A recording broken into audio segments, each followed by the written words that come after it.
Did I sound those please? Yeah. Watch the rodeo on the big TV on the jungle. Yeah. Good morning, everyone. I'm going to call this meeting to order. Nevada Board of Agriculture, Wednesday, December 8th, 2021, 0900. So let's go ahead and stand up for the pledge of allegiance.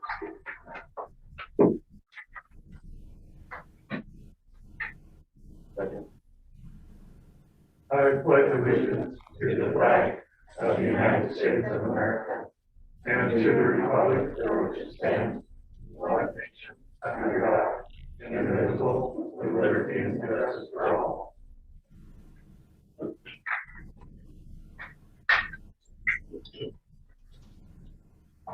We're going to take a moment of silent reflection. There's been a lot of stuff going on, so take this time, please.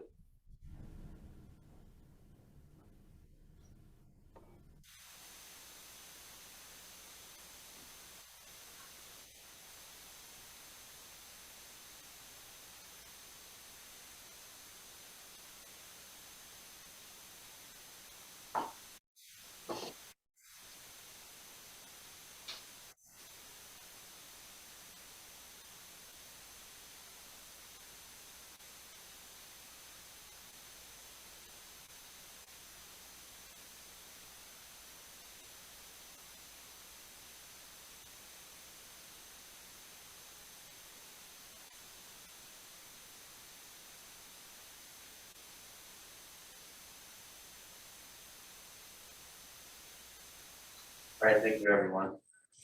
We'll start with roll call board members first. Sam, how do you want to do this? We'll do remote and then come in here. Yeah, let's do that. Sure. When I start. Yep. Okay. Jim Snyder. Yes, Jim Snyder, Lyon County Row Crops. Paul Mill. Paul Mill, Nursery Industry. Wayne Coons. Wayne Combs, Type Range, Livestock. Lee Worthington, Lag, Jake Cook, Young Industry.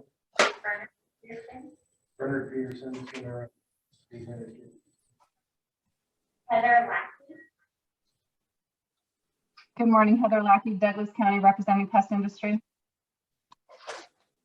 Pete Harris. Pete Paris, Elko County, Nevada Wool Growers. Barlin Higby. Livestock, Barlin Higby, livestock grazing, private and public. Charlie Frey. Charlie Frey. I'm getting an echo. Okay. Churchill County, general farming. Thank you. Valerie Drake, representing the petroleum industry.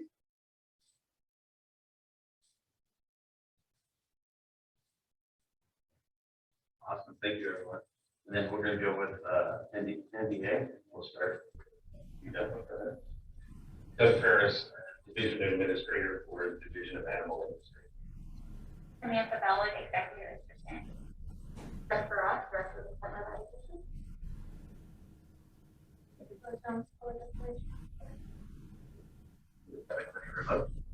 Ashley Dustin. Present. Amber Smyer. Present. Dylan Davidson. Present. Scott Clifford.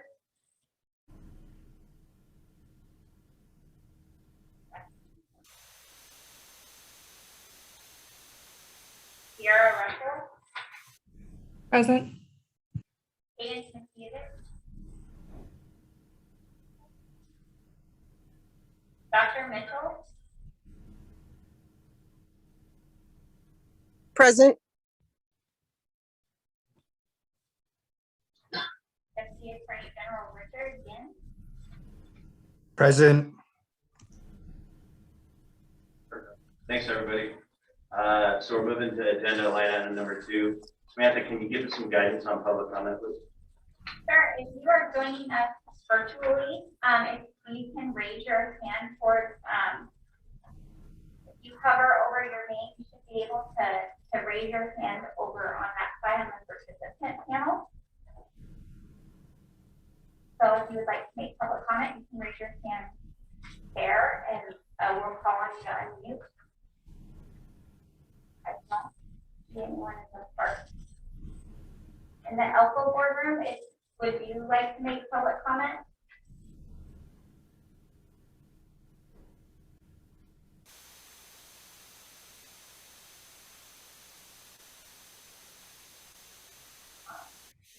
That's great.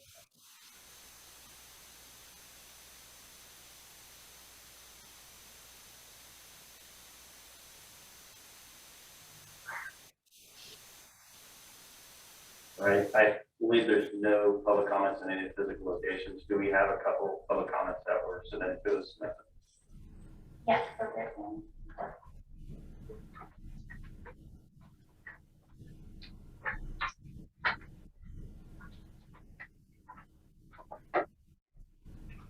There was a couple public comments that were submitted to Samantha.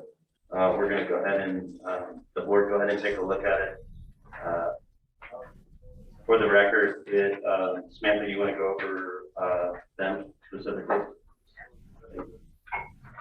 The first public comment that I received was from Mark Miller from Reno, Nevada. He was requesting that the board place an agenda item in regards to the feral horses in Hidden Valley in Reno.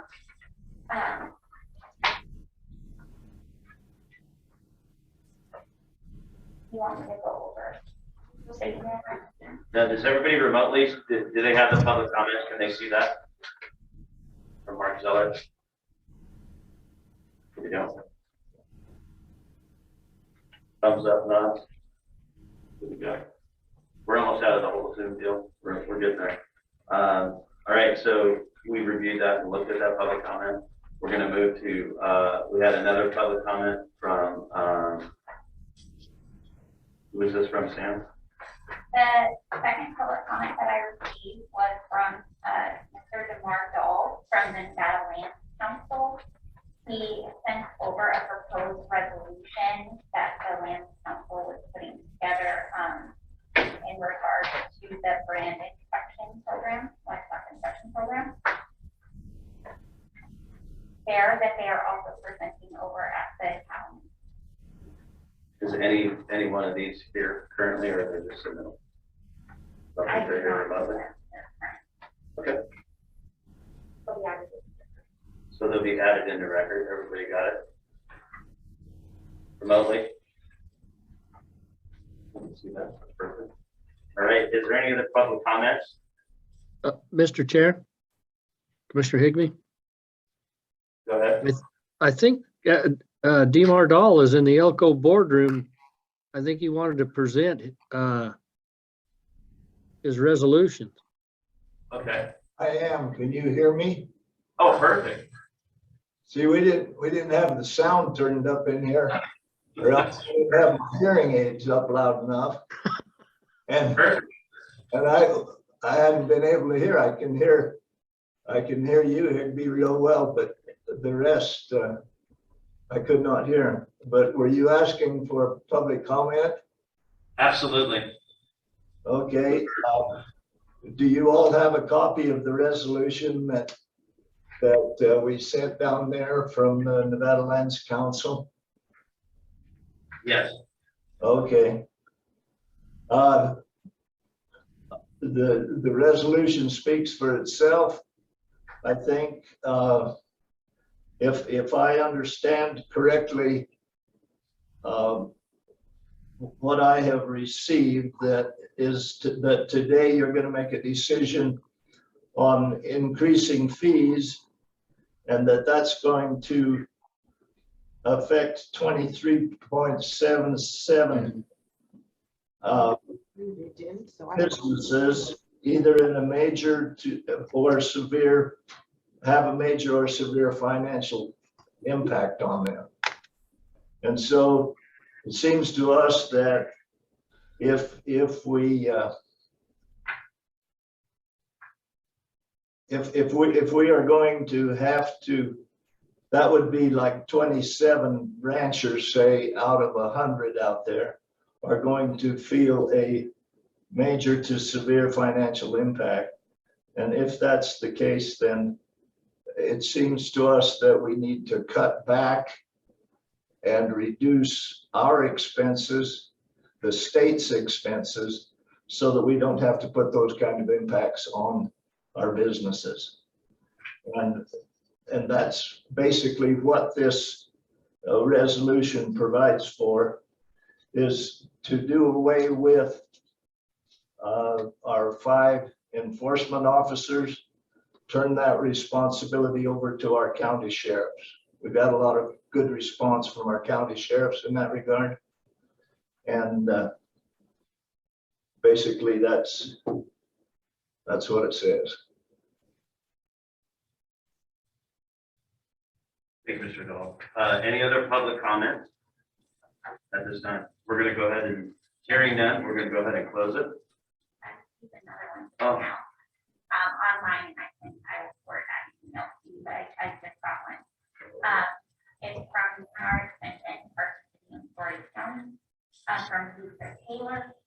She wanted to let the board know that they are thankful for working with Division Administrator Ashley Shepherd and Alexa Johnson related to their goals of money for crop production. You got it louder, He did get it. but I just have a hard time hearing them, like when the ones that are like him be, who I think he's down there now, when he comes on. Did everybody hear that public comment remotely? Yeah. All right, perfect. Awesome. Well, thank you so much, Sam. Is there any more public comment? Hearing none, we're going to go ahead and close it. So moving right to agenda number 3, the minutes. Board members, please take a time to take a look at that and for possible motion.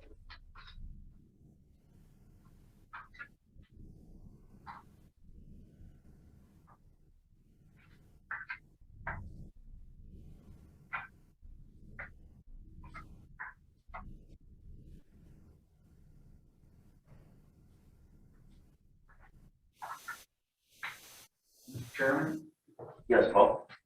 no, I recommend that we approve the minutes from last meeting as written. There's a motion on the floor to approve the minutes from Paul No.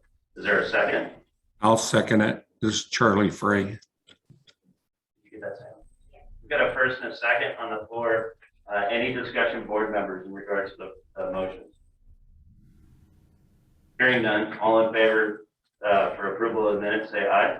Aye. Opposed, say nay. It's so moved. Agenda item, line item number 4. We got a new member, but before we do that, Tim Dufarina, is he remotely? No. Okay, perfect. So I'd like to recognize Tim Dufarina, a great guy. He is no longer on the board with us. He served several years, just really supported the cattle industry in doing so. So I just want to recognize it before we put Wayne Coombs on the spot and give us a small brief history. So thank you, Tim Dufarina. We really appreciate what you've done in the many years. So thank you. So Dwayne, you're on the spot. So let's hear it. What are you all about? So welcome to the board. So Thank you. This is a privilege for me. My wife and I moved to Nevada, so I think we would consider ourselves naturalized Nevadans. We've been in Nevada since the late 90s, so about 25 years. Been ranching in Nevada, public lands. I've done worked a lot with the BLM, worked a lot with the Department of Ag in years past with Dr. Thane when Dr. Thane was here, and have been closely associated with just agriculture in Nevada. one of my driving purposes here is, and this is not only my daughter. I've got a daughter that is 17. And in agriculture, and especially in Nevada, so a lot of these kids look and see what we deal with and what we do, and they think, man, there's easier ways to make a living. And it really worries me for agriculture. And one of the things that we've done in my career in ranching and range management is try to motivate and instill the values into young people, and I really do worry that in agriculture we're losing ground, and we've got to figure out how some way to make agriculture, not that it's not enticing to these kids.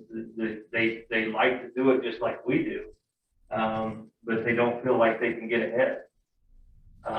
And so, so I think that part of agriculture in Nevada is very important, and I'm very strong. I've got some, like Mr. Dahl brought up this morning, there's some things that I've seen over the last 20, 25 years in Nevada that I think that there's some things that we can make better. There's always things that we can make better. I think the Department of Agriculture's had some fantastic people. I know personally a number of the law enforcement guys in the state, and these are great folks. And how do we support them and give them the resources they need to do the job? And so that's blah blah blah. Perfect. Thank you so much. So, welcome, Glenn. For sure, I appreciate you stepping up and being on the board and really showcasing your deal there. So we're going to move on. It's kind of housekeeping, board management for Sam, trying to pick dates for board meetings. So go ahead and you want to go over a few of them? Of course. Thank you, Chairman. Samantha Bowen for the record. The Board of Agriculture 2020 meeting dates are set for March 9th, 2022, June 8th, 2022, September 14th, 2022, and December 14th, 2022. How's that look for everybody remotely? I know you got your schedule planned for December 14th, 2022, right? I said we're just gonna go with them. I mean, we don't need an action on it, so. Yeah, we can always change them later. So it's just kind of to put them on your calendar, plan it, priority, the board meeting first, and then the other stuff second, right? So, but if these dates conflict, just definitely give us Samantha. We'll look at it. So we just want to post them out there just so you guys were aware of what we got. So we're going to move to agenda line item number 6. That's the board member updates and who represents their industry. So we'll start remotely. We'll put Charlie on the spot out there. Go ahead, and then we'll try to keep it as controlled chaos as much as we can. So please update Charlie. This is Charlie Frey. I'm from Churchill County, and the farmers out there have gotten a little bit of rain. They've planted some new winter crops without having to flood irrigate, which is really great news. I think the grain crops that they have planted will do very well. Most of them that have planted alfalfa have had a chance to pre-irrigate or irrigate after planting. And so I think they're doing very well, but we're in a very critical shortage of water like everybody else in the state of Nevada. So we wish all the farmers well. And I think that's all I have to say. Thank you, Chairman. Thank you, Charlie. I appreciate it. We're definitely all doing the rain dance for sure. Definitely needed everywhere. Marlon, go ahead out of DC. I like that out of DC thing. Yes, you'll have to forgive me. I wanted to be there in person. Now that you're in my backyard and I missed it. So forgive me for not being there. Anyway, the southern end of the state and the livestock industry has been really dry.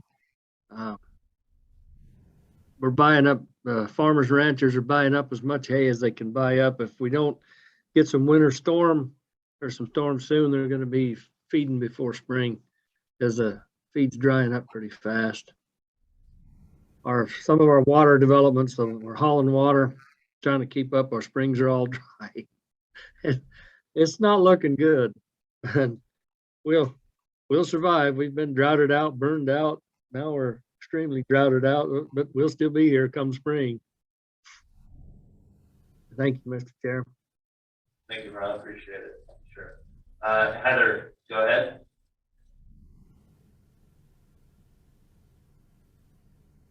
Good morning, everybody. It's Heather Lackey out in Douglas County representing Pest. So it's still very quiet in my industry. I haven't really heard from anyone, which usually is good news in the world that we live in today, I guess. Definitely hoping for some water, just like everyone else. It's causing its own issues in our industry as well. So we're just holding tight here and working hard and doing what we can, staying as positive as possible. It's good to see all of you. Sorry I can't be there. Talk to you soon. Thanks. That's all I have. Thanks, Heather. Appreciate it. Who else am I missing? Out there? Oh, Valerie, sorry. Man, I'm fighting with getting glasses. Go ahead, Valerie. You're good to go. Good morning. This is Valerie Drake, Humboldt County, representing the petroleum industry. This year has been like no other that I've seen in about 40 years for the fuel businesses. The shortages we've had on fuel has been continuous throughout the year. And of course, you all know the prices have just rocketed because of these shortages. Looks like things are calming down, of course, because it's the end of the year and demand is calming down. So we don't have as much fuel going out. So prices are coming down a little bit.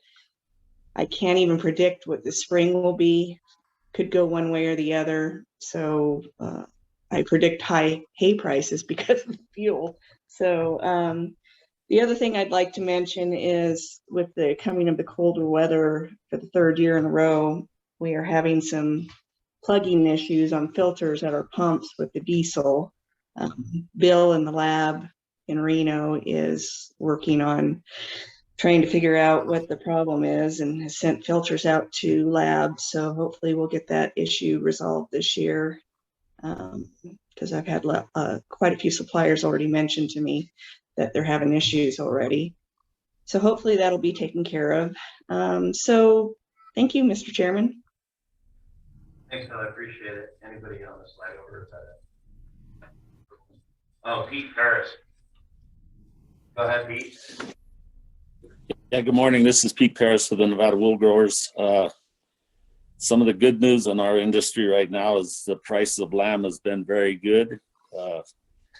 Some of the downside is we're having to haul a lot of water. The water issue's been huge this fall with the lack of moisture. And the price of fuel is really killing a lot of the producers. Also, on the other hand, there's still our same old heartbeat.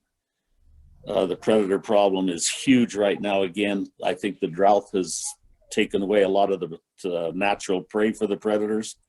So the sheep industry is going through a huge influx of predation right now. One thing I noted reading through some of the agenda items and the stuff, the Department of Ag shows 56 dead lambs, confirmed dead lambs. Those 56 dead lambs on most of these ranches, before they ship their lambs, a lot of them were losing 56 lambs a week, let alone just 56 confirmed dead lambs. So this is something that we really, really, really need to work hard on and get some of these positions back into this state to get back to where we should be. It's just totally unacceptable, and these producers are not going to be able to keep up with this, even with the price of lamb that we're receiving today. So anyway, that's all I have. Thank you very much. I appreciate that. Sorry to hear that. Do we have anybody else? Nope. All right, we're going to start over here with Bernard. Good morning, Bernard Peterson, White Pine County. I'll mirror some of what Pete had to say. We are into December. We have yet received any precipitation or snowpack on the eastern part of Nevada. The only saving grace to that is the commodity prices for what we produce in our area are very strong and continue to be very strong. And that will probably carry on into the next marketing year if we can survive the competition.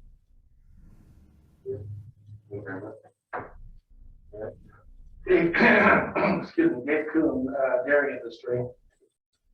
We're somewhat encouraged within the state of Nevada with the resort industry and the hotels reopening. The challenge there, however, is that not all of the restaurants have opened up, and in many instances, the buffets, which are a large part of milk consumption, dairy consumption within those resorts, some have decided not to reopen. So we fixed that challenge, but as I reported at our last meeting, gratefully, the retail business has picked up for us. So we've kind of reinvented ourselves a little bit and focused on some of those opportunities. We share many of the same challenges as everyone else in the industry, and within our segments of our industry, starting with farmers, which is where it all begins. There is an ample supply of milk right now, which is on the bright side. But we have all the other expenses in our distribution, processing, resin, and fuel that's gone up, obviously. So we continue to face those challenges, but through all of this, there seems to be some stability within the dairy industry, and in large part due, credit needs to be given to the state of Nevada. There are marketing and sales laws and regulations that are on the books that are enforced, and our health and safety inspections are very good, and they stay on top of things for us, not just within our part of the state, but throughout the state. So we're grateful for that.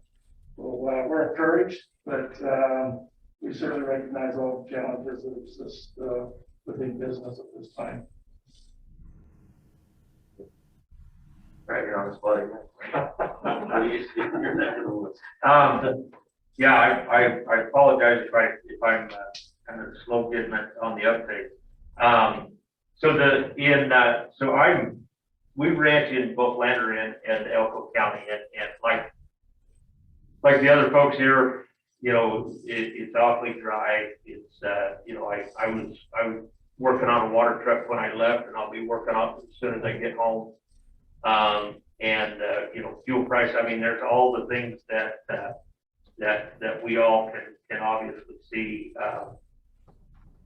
But at the same time, I see there's a lot of opportunities for us.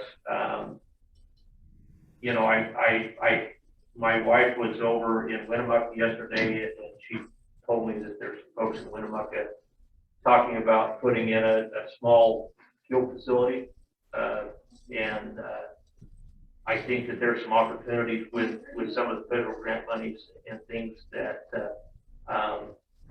one of the issues that I've seen, and this may be a part of that would fit in with the dairy guys too, is anytime we market cull cows, they either go to Idaho or Fresno or California.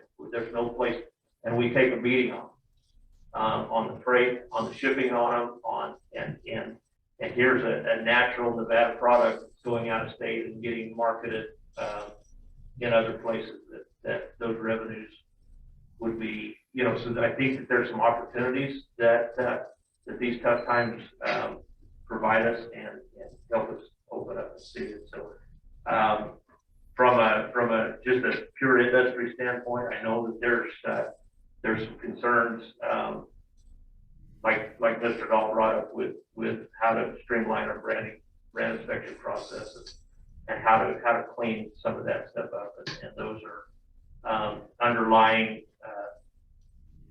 homes that we hear out there in the woods. The other thing in northeastern Nevada, there is a significant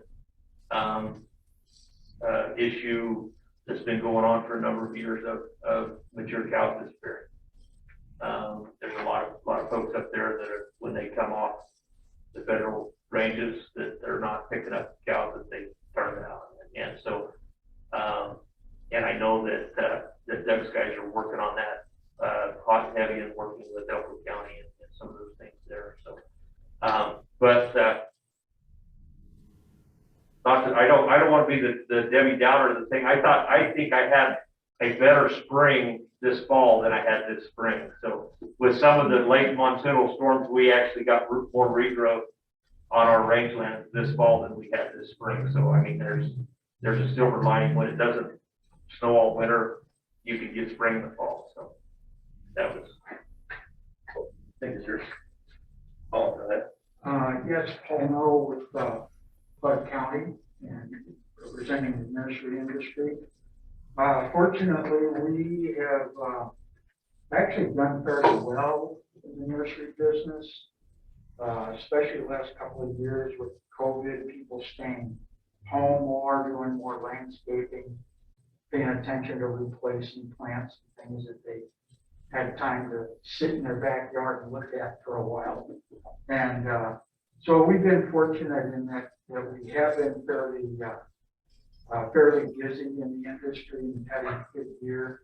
But as the same problems with the water shortages, a lot of people are taking out a lot of grass that is being removed to help save water, which is kind of scary as far as just having natural growth that is helping to clean the air, produce oxygen, take carbon dioxide out of the air.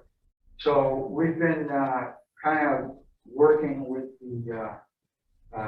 the tree industry to help promote planting more trees to help offset that loss of the grass with hopefully a little less water use, but be able to reclaim some of that reproduction through planting other things in the area. And I think that's important that we try to change people's concept of what they should be planted, using more drought tolerant material. Merry Christmas from the Los Angeles. Sorry, everybody, we've got some water now. Some stuff. We'll share with you.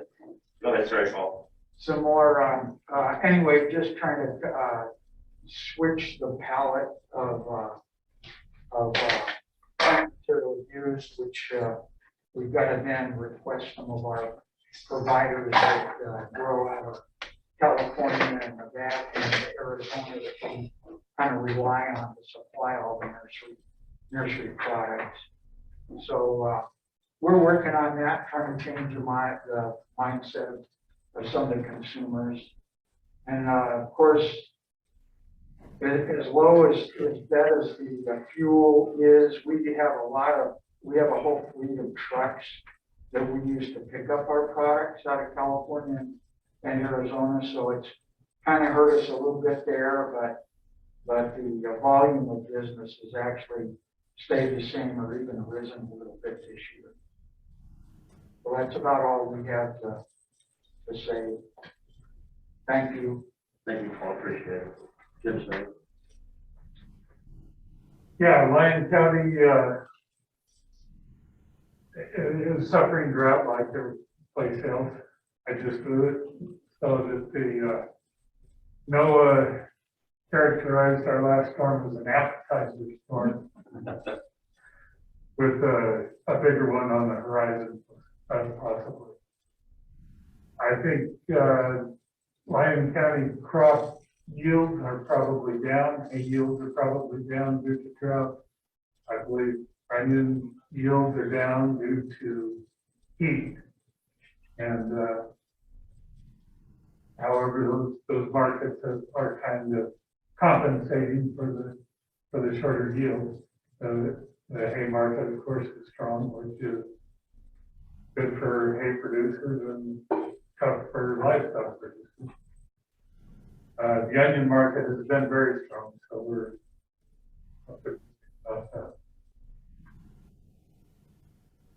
about all I have to report, I think. Thank you. Thanks, Jim. I appreciate it. Thank you, board members. It's kind of ups and downs, ebbs and flows of the new norm, I guess, that we're facing, whether it's fuel prices and trying to get that water and whatnot. I appreciate everybody at the board giving their updates, and I think as a whole, we're just keep on keeping on. I mean, that's agriculture, you know, at its finest for sure. So we're going to go ahead and move on to agenda line number 7. It is Chair, Director. Commissioner Higbee, Mr. Chair. Yes, go ahead.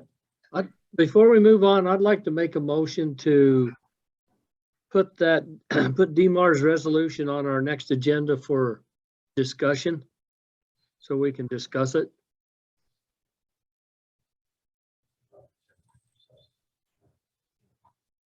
We don't need to make a motion for it. We'll just, so say it again, what do you want to do, Marlon? I would like to have DMAR Dahl's resolution put on our next agenda so we can discuss it, where it's under public comment. Meeting law won't allow us to discuss it.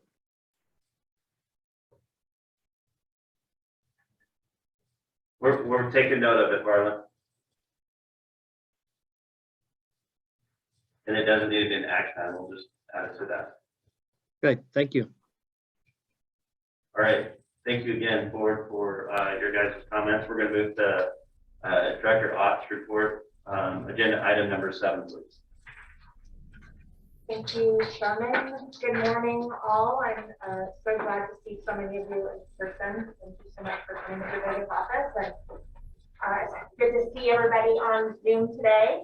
I just wanted to hit some highlights quickly. One of the main items I really wanted to talk about today and go over is the federal funding.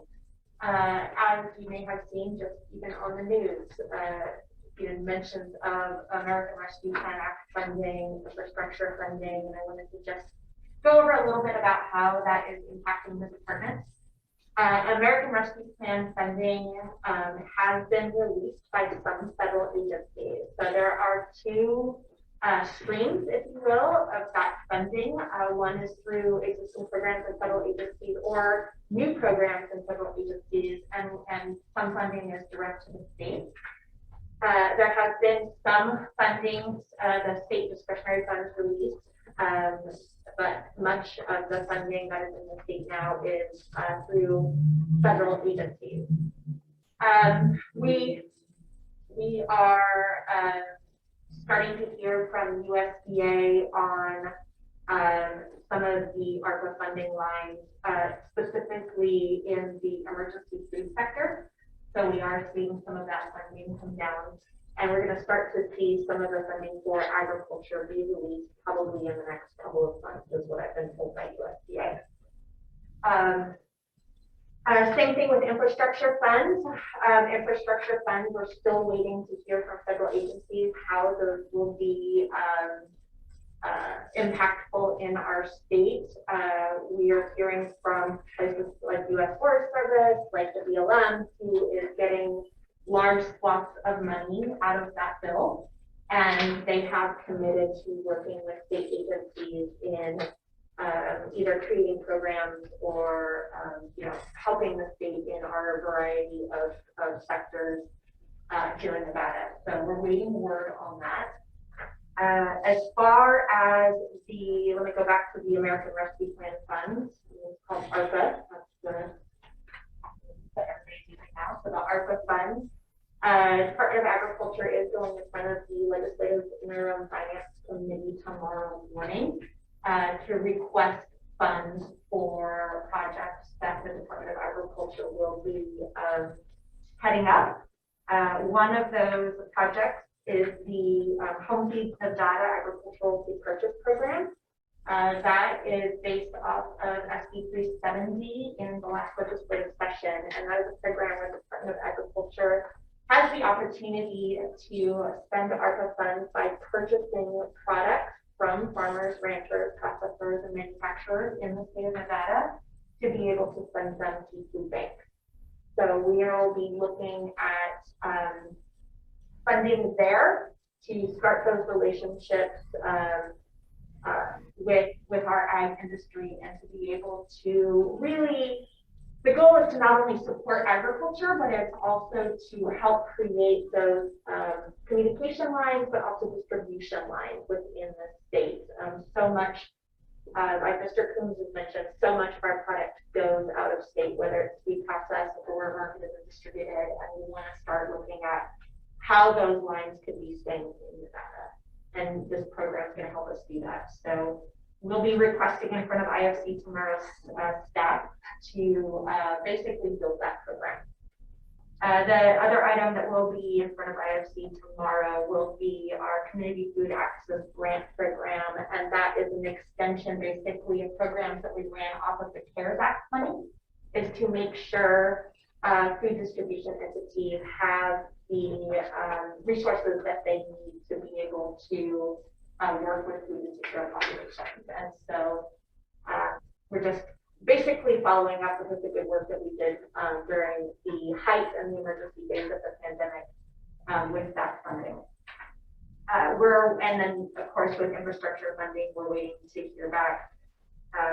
Just Monday, the USDA also released a program for basically a food purchase program, and so we'll be folding that in to our Home Feed Nevada program. So we have several different funding lines that we'll be working with there to be able to work with farmers and ranchers, processors, and manufacturers. This has been the seasons of meetings, of annual meetings. I attended virtually the NASDA, National Association of State Departments of Agriculture meetings, where we set policy priorities. We also had the opportunity to participate in the Tri-National Board virtually, meeting with colleagues from Mexico and Canada to talk about some trade issues there. We have been, I just wanted to highlight, I also chair the Food Security Council, and as the chair of the Food Security Council, I worked with DHHS to basically put together a new strategic plan for that council. We have several entities within the state that are all addressing food in some way.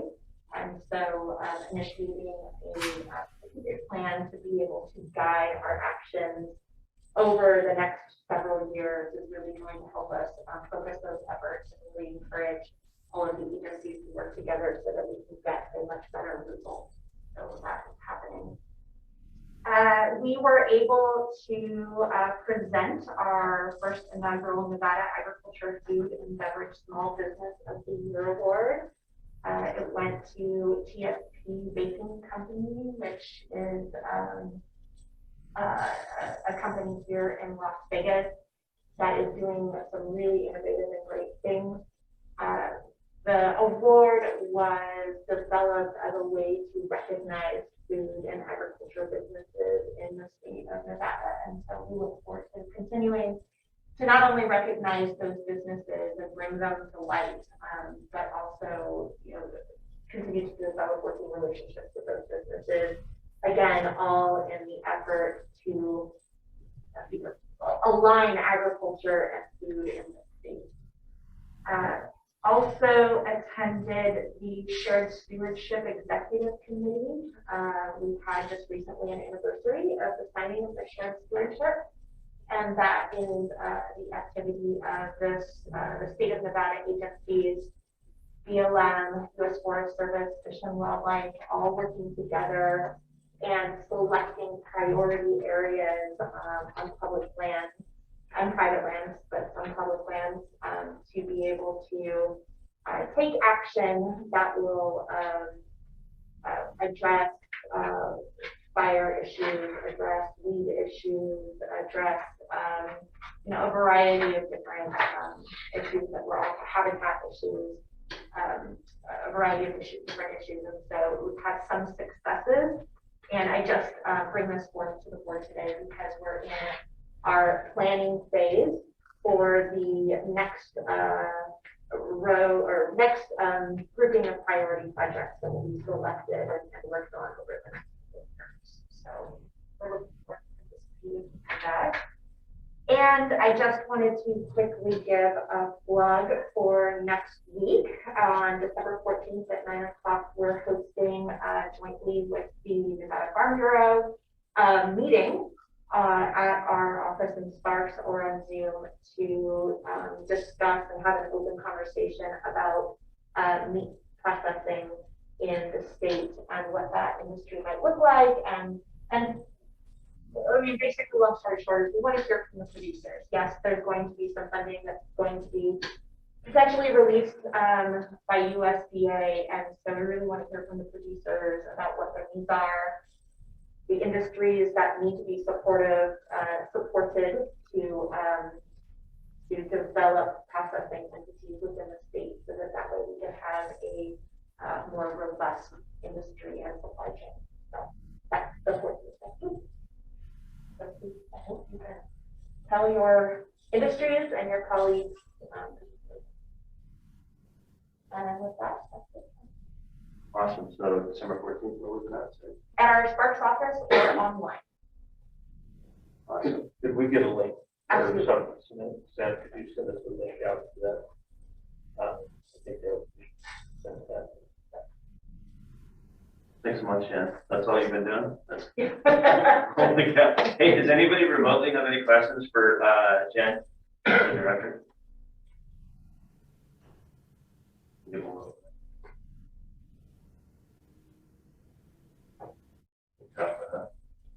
First off, pretty good. Yeah, make sure that December 14th is really important. Meat processing it's something that we definitely need to tackle. We appreciate Department of Ag jumping on board and working with the Farm Bureau on that. So definitely don't miss that date. Before we move to food and nutrition, we're going to take a 10-minute break. And so we'll reconvene. We'll just say we'll go at 10:05. We'll come back here and reconvene. Or 9:04. Sorry. 9. What time is it now? So, and we'll be back in 15 minutes, whatever that is, time remotely or there. Yeah, 10 o'clock. Perfect. Sounds good. Thank you, guys.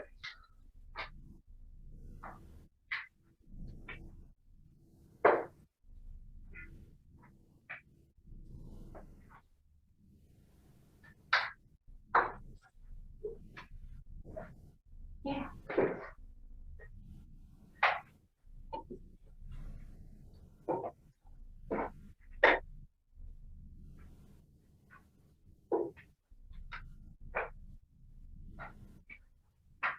Is that what you're calling it? No, this is not what it's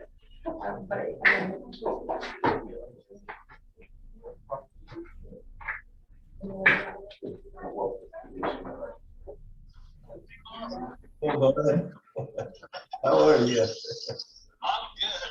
Hey, I can hear you and Charlie Frey real clear, but we can't hear anybody that's there at the table.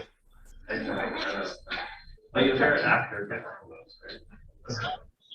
there in Vegas just picking it up pretty good. I can hear them. I got my things cranked up full. Yeah, okay. All right. We got the resolution up for discussion anyway next year. Yeah, good. That's Okay. something that needs to be talked about for sure, because it's really, honest people are gonna be honest. Dishonest people are gonna be dishonest. Yeah. In districts and brand inspections between districts to dispatch horses. Yeah. People right now, it's like us, we got range in southern Nevada and range in northern Nevada. Get their horses inspected. I never inspect my horses. Yeah. If I ever got stopped, I'd be world hurt.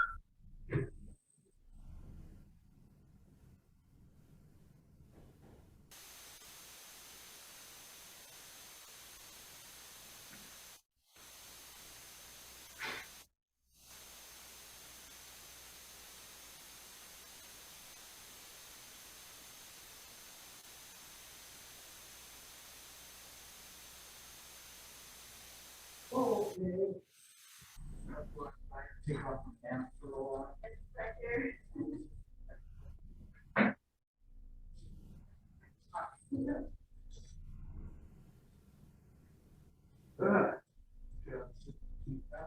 Get old. Yeah. Well, Chris had that girl one for a while.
Good. Can you turn the volume up a little bit?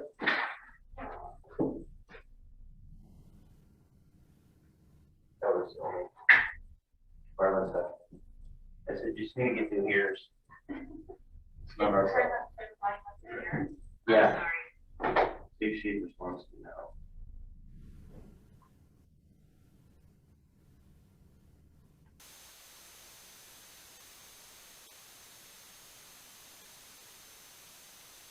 I think this is the best it's ran like ever. As far as that, nothing, yeah, all the way through. Technology wise. We'd always get like disconnected from telco halfway through different stuff. That changed it. It's good. I know, right? Here we go. I know I threw it up there.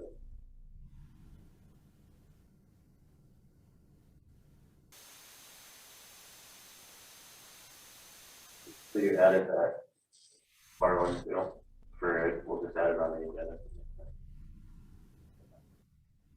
That's a little better. It's a little louder. Can you hear me now? I can hear you now, brother.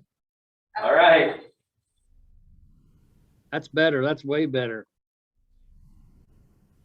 I can't see your background anymore. Yeah, I think I got me turned off here. That's There. good. We don't, there it is. You can Like I was see saying, that hotel looks familiar.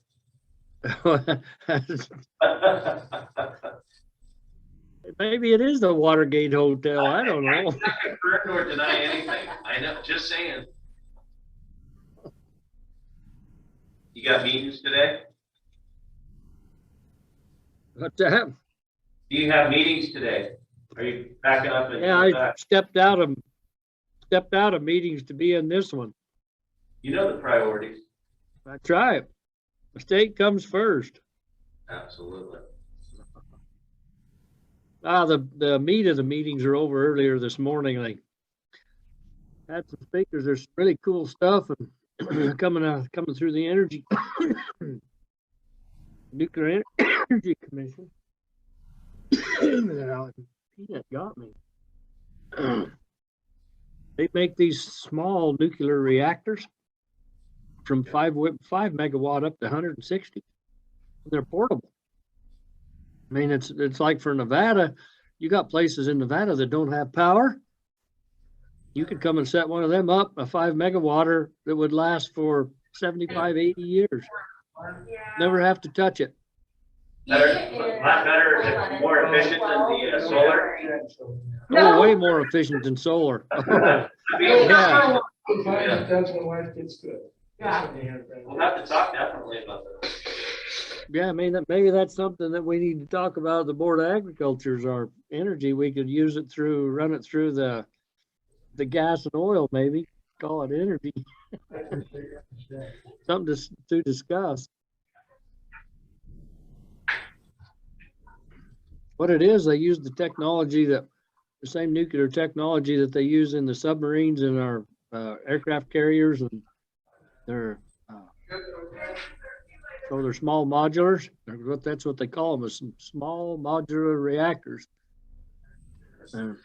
Yeah, they're pretty amazing.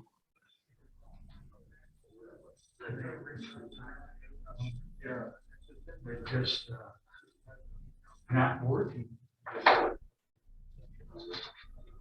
That's Oh, that's an important thing.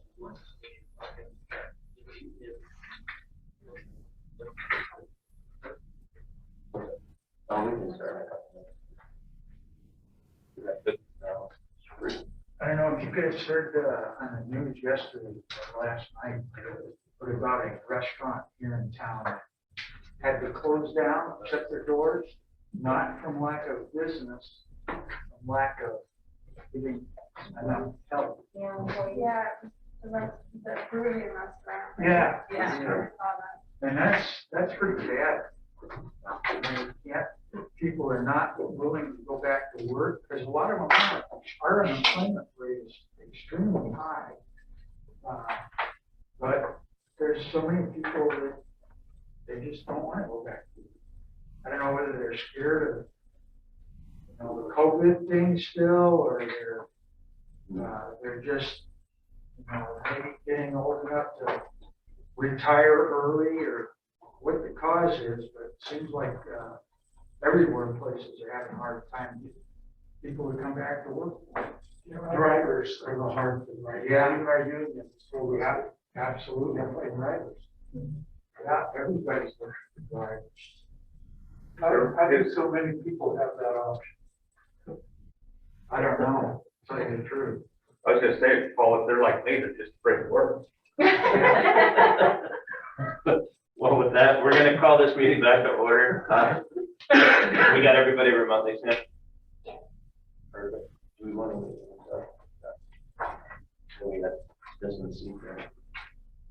Okay, so we're gonna call this meeting back to order. We're actually agenda item number 8. We stopped there. Food and nutrition. We're gonna do board update. Patricia, hopefully.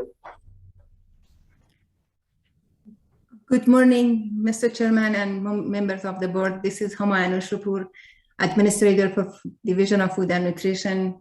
So I'm presenting, not Patricia Hoppy. I will start with the matters of significance. Supply chain issue continues to impact product availability, especially for our school meal program. The school food authorities have reported common items to us that I have listed below. And we have reported those to USDA Food and Nutrition Services. Some of those common items or problems or concerns are that when the school food authority orders place order for USDA food, they are coming in a lower quantities, and that makes them to go outside and source food from outside vendors and pay higher price.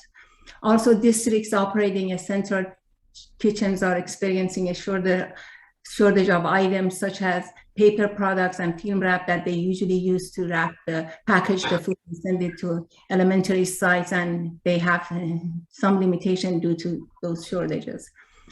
Popular menu items such as chicken nugget, hamburger, and French fries are not guaranteed to be in stock every week. In general, there has been an increase in price for food and products due to supply chain, and one of the main concerns that our school food authorities have is that the vendor cancels the food they order at the last minute due to unavailability of the products, and then they have to go outside and source the product elsewhere, which results also in paying higher price. We are sending every 2 weeks the update of the cancellation that the vendors that we have contract with, not the private vendors that SFAs have contract with, and we always try to find alternative and make sure that there are alternative supplies are available for school food authorities through our contracted vendors. In terms of partnership, Community Nutrition partnered with Partner for a Healthy Nevada, and they presented a program overview on child and adult care food programs and summer food service program and the impact of COVID-19 on program participation and food insecurity in Nevada. Partner for a Healthy Nevada is a Southern Nevada official obesity prevention coalition that offers networking, information sharing, and advocacy opportunities for all members. The purpose of us participating and presenting is to provide more awareness of our program and increase participation and bring more people under umbrella of child and adult care food program and summer food service programs. Also, Community Nutrition continues to participate in the Division of Public and Behavioral Health Obesity Prevention Steering Committee to assist them with Nevada's Early Childhood Obesity Prevention Plan. This plan targets children from birth to 8 years to promote obesity preventive behaviors such as healthy eating, increasing physical activities, gaining adequate sleep. Again, the purpose is to bring more child care centers under the umbrella of child and adult care food programs and increase participation through our programs. Program update. I start with food distribution. The Emergency Food Assistance Program clients continue to receive food through Food Bank of Northern Nevada and 3 Square Food Banks. And although the average monthly participation has slightly decreased, but still it is way above the pre-pandemic demand. And from July 2021 to September, we distributed over 6 million pound of food to our through our emergency food assistance program. Our senior farmers market program closed on September 15, but we provided 4,650 coupon booklets that each worth $45 to our community partner, and the community partner then distributed those to income eligible seniors. We provided over 146,000 purchasing power at Nevada Farmers Market, Farmers Stand, and also we purchased value about $34,000 of bulk buy from Nevada farmers, which included products like onions, apples, winter squash, sweet potatoes, and honey, and distributed to our seniors. We also have a new partner for our commodity supplemental food program, the Just One project that we brought on board in August through competitive solicitation, and they began to distribute food through our commodity supplemental food in November, and the projected caseload is about 4,300 seniors per month in Southern Nevada. In terms of school nutrition, we have scheduled 14 compliance review. We completed starting December 2021, and the reviews will be a combination of on-site reviews and virtual, depending on the COVID protocol and the available restriction at the schools.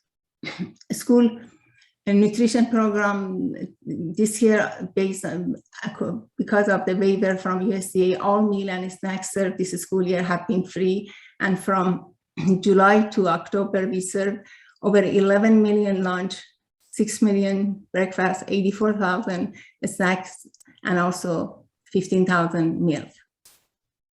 We received, through National School Lunch Program, we received equipment grant. This is the funds that we provide to school food authorities to be used for replacement or purchasing or updating equipment at school kitchen, and it was about over $247,000, and we had 15 applicants, and we announced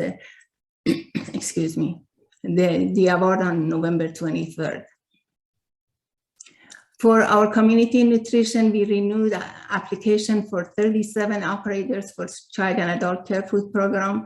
We completed 10 compliance reviews for summer food service program and 14 compliance reviews for child and adult care food program. And we also scheduled 13 more for child and adult care food program to be completed by May 2022. Also, we served over 1.3 million meals through our child and adult care food program, and over 1.1 million meals served through summer food service program. This concludes my update. Any questions?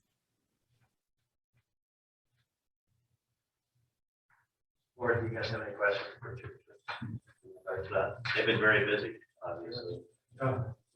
Lots of lot going on. Lots of going on. We pulled up to the NDA office yesterday, and trucks were going everywhere.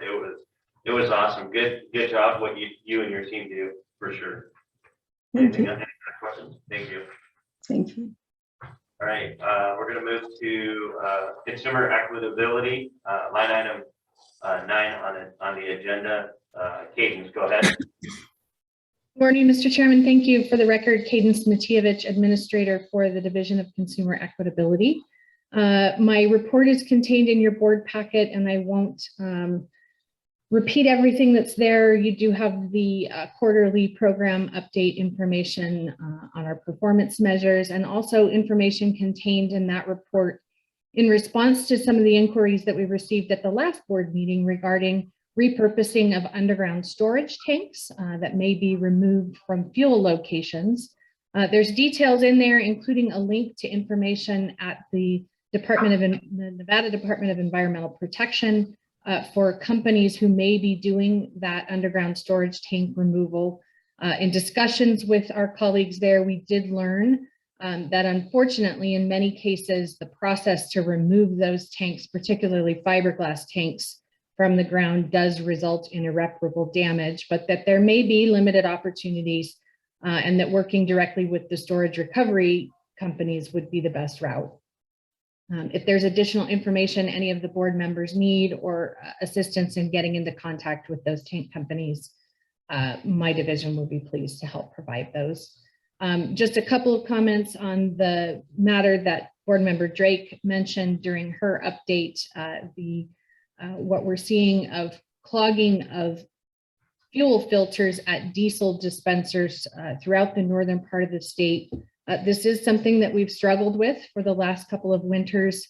It's quite confounding to us, to our chemists. We have pulled multiple samples from throughout the distribution area. We've pulled them from the terminal. We actually took blind tests of fuel samples from the refinery and are finding that all of those samples have met the ASTM standard. And so we're quite confused as to what this material is because it's not showing up in our routine laboratory testing. As member Drake mentioned, we have moved on to some other forensic type analysis, and we are currently collecting and sending those filters that have the accumulated matter on them to a couple of different labs out of state that have some additional analysis capability to try to get to the bottom of this issue. We know that it's frustrating. The good news is, the material isn't making it into vehicles because the filters are catching it, but it has resulted in significant cost because of the frequency that these filters are being replaced with. So we continue to work on it. It's a great mystery to us. We'll be very, very interested when we finally get to the bottom of it, and are hopeful that that will be soon, and we'll share that information once we get to it. That concludes my report, Mr. Chairman. Be pleased to answer any questions. Thank you, Cadence. The board, do they have any questions for Cadence? So the filter issue, I do have a question. Is it just diesel number one, or is it a winter blend, or what in particular? Is there any specific? We see it across the diesel market. So it's the ultra low sulfur diesel that's sold at retail, but it's also used at private enterprises at the mines. And we don't know that it's particularly an issue with diesel that is formulated in the winter, but we do know that we don't see the problem when the temperatures are higher. And so likely whatever the matter is that's accumulating in the filters is temperature sensitive. It may be that whatever this matter is in the fuel supply year round, but it just doesn't show itself as much when the temperatures are warmer. So it is something that members of the industry have noticed for the last couple of winters. We began doing in-depth or more in-depth analysis at the end of last spring. Unfortunately, by the time we got into where we were taking, again, samples from the refinery and other locations, we were at the springtime moving into the warmer temperatures. And so it became a bit harder to chase it down at that point. But we did have a meeting with industry specifically on this topic about 6 weeks ago to try to identify measures that we could take as soon as we started seeing the problem again. Again, we did get those the first of those filters delivered to our office last week and immediately sent them out to those outside labs. And so we're hopeful that we may have some initial results by the end of this week or early next. Thank you, Cadence. Yeah, absolutely. Appreciate that. Your due diligence and your team, what you guys do. Really awesome. Thank you. Thank you. Any other questions, board, or while we move on? All right, we're going to move to line item number 10. Thank you again. Line item number 10, plant industry with Ashley. Go ahead. Good morning, Mr. Chair and members of the board. For the record, Ashley Jepson, Division Administrator for Plant Industry, soon to be plant health and compliance. Looking forward to that change. You guys have the report right in front of you, so I'm just going to expand on a couple of the things that we have here and any changes that we've had since we submitted the report. On the first page of the report that you guys have in front of you, I really just kind of wanted to do a shout out to some of the survey work that our entomology and plant pathology team are doing to show that really what we're doing, the state resources, the federal resources, are truly being effective. So as you see in the second bullet here, we did detect a gypsy moth in Incline Village. We detected it fairly close to a shipping service operation. So that's something that we're looking into a little bit more. That tends to be a source that we frequently see for where these invasive species are entering our state and moving around. As you can see from the report, this is a pest of particular concerns to our forests, and that's the last thing we need considering the plight that they've been experiencing over this last several years. So we caught this towards the end of the season as part of our survey work, so we will be doing some delineating surveys to see if we're finding any other detections and how expansive it might be. I do want to mention this is not the first detection we've had of gypsy moth. It's a big issue throughout the country. We do enforce the quarantine zones, but it's definitely something we need to stay on top of and be able to respond to with our state and federal partners. And segueing into that, you see in the next bullet, we're talking about our red imported fire ants. We also found a detection as part of our survey work in the South. These are pretty nasty species. They provide a pretty harsh sting. So there's something particularly for public safety we want to keep an eye out for. And as you see, they were detected in a public park. So an area of particular concern. So it shows the efforts we're putting forward are detecting these things, and we're able to respond. And in this instance, we believe for the red imported fire ants that we found the source of how it got into our state. So that's good news. Moving on to the next page here, for our plant pathology update, our plant pathologist and his team have been working extensively on some of the issues with hemp, and they found some really interesting information that they've been sharing with the West in that beet curly top virus seems to be one of the leading viruses that are impacting hemp. A lot of that we thought was attributed to phytoplasma, but there actually have found it's beet curly top that we're finding in almost all of those samples, and seems to be the leading issue. They often are found together, but beet curly top in particular is one that's really impacting. So now that we have the information, we're able to share that with our regional partners and provide this information so that producers can respond accordingly and at least know what's happening. New crop, new issues, and seeing what some of these other species that can carry an impact is really critical to our industry. Okay, jumping down to our pesticide compliance program, I just wanted to provide a little bit of an update. We have had 2 workshops pertaining to our changes for NAC 555 involving our entomology and plant pathology fee adoption. We had very little participation, so but we did have the second workshop that we recently had for 555 actually covered a number of different topics. It covered our pesticide compliance additions that we're trying to make, tweak to our noxious weeds, and nursery, which I mentioned during our last board meeting, but just wanted to give you an update that we did have another workshop, not a lot of participation, but we did have some good dialogue on some of the pesticide resources that our department can provide. And we are waiting for an LCB draft to come back to us so we can proceed with hearing. So that's where we're at with that one. I did include under that pesticide compliance program update, the second bullet. I know it seemed a little odd to have included, but we've received a number of inquiries indicating that we're not providing testing services or that they're still shut down. So we just wanted to reassure the board that that's not accurate. We are taking in exams for folks that want to be licensed as operators or primary principals, and that's still proceeding as normal. So just wanted to provide that reassurance to the board. Moving on to the next page, you'll see this graph, our NDA pesticide waste collection program. This has been a reoccurring theme that you've heard in the growth, but we just continue to see more and more program participation, which is really great. We have folks bringing in their emptied pesticide waste containers so that we're able to work with our contractor to collect and ship those products so that they're not being disposed of improperly and leading to other hazards and just all out waste. So we're continuing to try to build our authority so we can keep increasing this service and expand some of the resources that we can put in place to continue to provide this. I think as was brought out during the board update, we're seeing a lot of increased activities, just people working in their gardens outside and cleaning. So we think that probably had a big contribution of cleaning out the garage and bringing these things in. So the word's getting out and it's a good thing to see.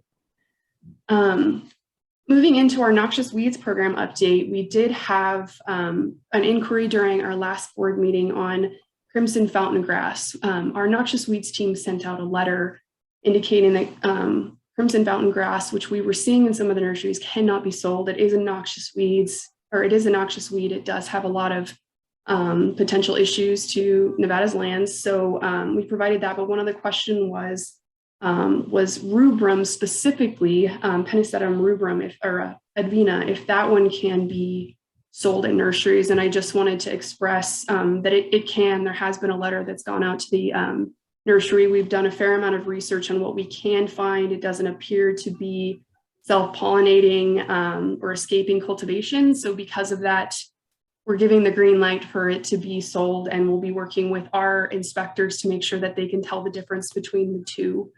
So just a little bit of information on that.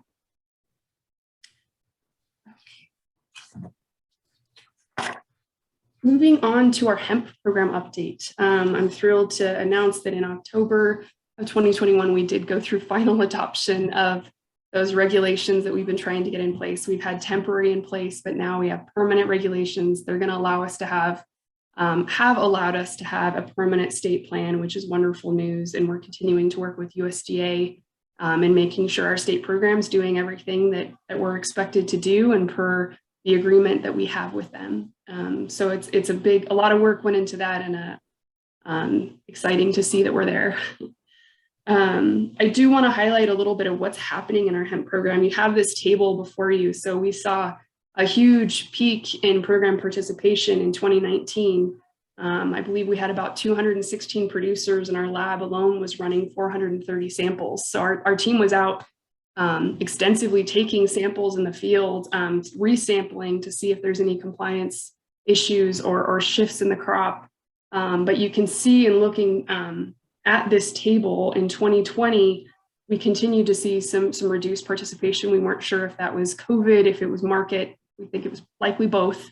And we're continuing to see those impacts into 2021 with the program dropping to 61 producers and analyzing 114 samples. So we did see a pretty massive growth in 2019. So we were expecting some settle here. And we'll keep you updated on what we continue to see with the program participation. Market values are definitely having an impact, federal requirements, and of course the pandemic puts some issues there as well. So just wanted to bring that to light. And also, as you can see here, we have what we're seeing with disposals. That's been a particular concern that we've seen in the past from the board of what are we seeing with crops that aren't complying in the disposal level. So we have that update here as well, and I'm happy to expand on any of that. Moving into our specialty crop block grant program, I know there's another action item shortly hereafter, so I'll try to make this really short. Our specialty crop block grant program, we actually received a grant to help facilitate some training for our marketplace inspectors. As I presented during our last board meeting, we've seen a fairly significant increase in requests for shipping point inspections, and particularly involving potatoes. If we can't offer the service, USDA representatives from out of state have to, and the cost is significantly higher. So we wanted to be able to provide this service. So we did secure a grant to cover the roughly $30,000 in training that it will require. And our team will be heading to Idaho to get that training in January. So hopefully shortly thereafter, we'll be able to provide that in-state service. And there's other commodities that we'll be pursuing after this one. So it's great news. It's exciting to see some federal coordination and funds put there as well to help support that state initiative. With that, I also wanted to mention, we do get that specialty crop grant fund, as I'll mention during the next agenda item. We do get funds, it's pass-through funds every year, but there is a unique situation. We did get additional funds, about $364,000 of specialty crop grant funds that are really geared at COVID relief for producers. So we'll be pushing out an RFP for our funds for about $270,000 in addition to this additional $360,000 that will help provide some relief to producers, fairly wide ranging on what that can look like. So it's good news and good things to come for Nevada producers. Moving on to the next page here, for our shipping point, we saw a pretty significant increase for our team going out and doing our onion grade inspections. So these facilitate export of onions and is really typically buyer driven. But as you can see from the data, August through October were really busy months. And we've continued to see growth in this specific service that we're providing. And I'll be able to present a better idea of where we actually end up around March, which is kind of when our grade season comes to a close. But we've seen growth in our team that's doing this. And as you can see from the pounds that were shipped outside of the US, it's significant from previous years. So I'll have an update for you during the next board meeting on what we end up with in comparison to previous years. The last thing that I have is our produce safety rule program really is geared at providing education, outreach, and inspection services for our produce growers. There were new regulations, federal regulations that hit the books in recent years, and that has come with a lot of changes that producers have had to make. So our team had been working with FDA, working with other states to try to make sure programs are cohesive and are meeting state and federal needs. So one of the things that we did this last inspection, or during our inspections in September, was to partner with FDA to try to make sure that our inspections are being done to the same level that we're seeing in other states. That will also help facilitate conversation with some of our regional partners on whether the trainings that they're providing states are reflective of what we're actually seeing through this coordination. So we did appreciate this collaboration, and I think it's really going to help make sure that FDA and states are working fairly cohesively in hitting the mark of these federal requirements and what producers need. So we're hopeful on that. And this concludes my update. Thank you so much.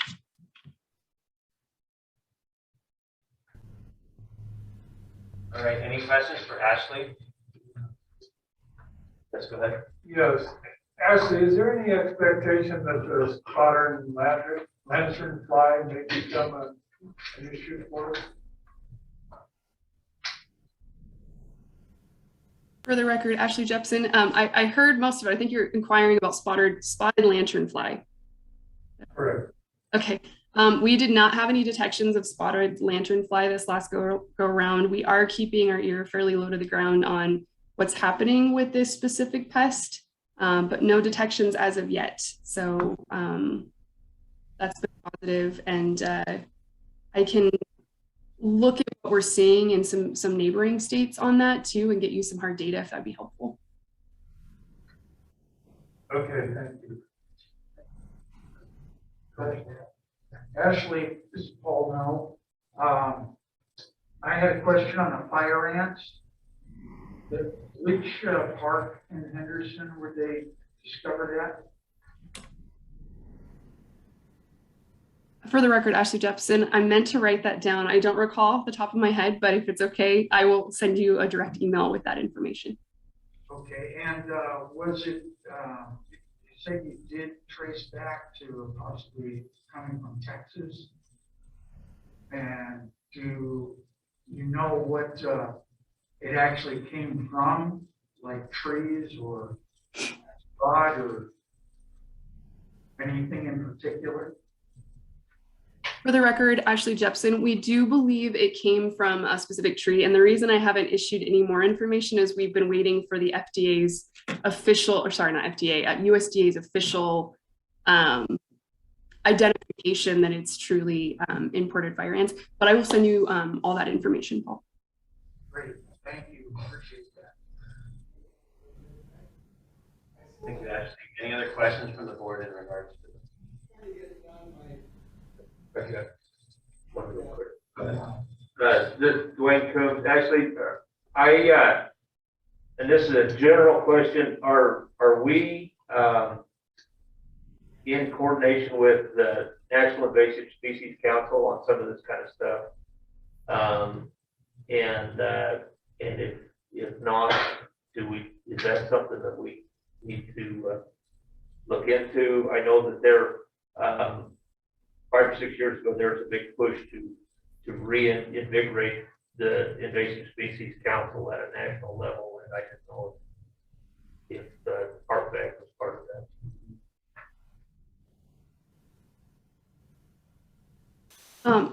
Off the top of my head, I don't know specifically if we're working with the National Invasive Council.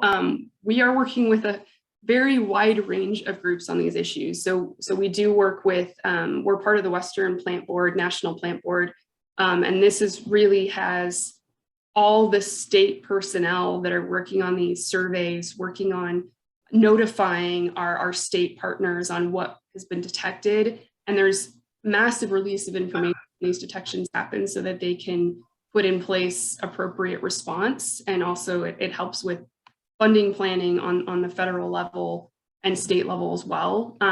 I'll do a little bit of research on where the National Invasive Council sits on that, if they're on a newsletter or if they're more involved. I just don't know off the top of my head, but I'll do some legwork on that and get back to you.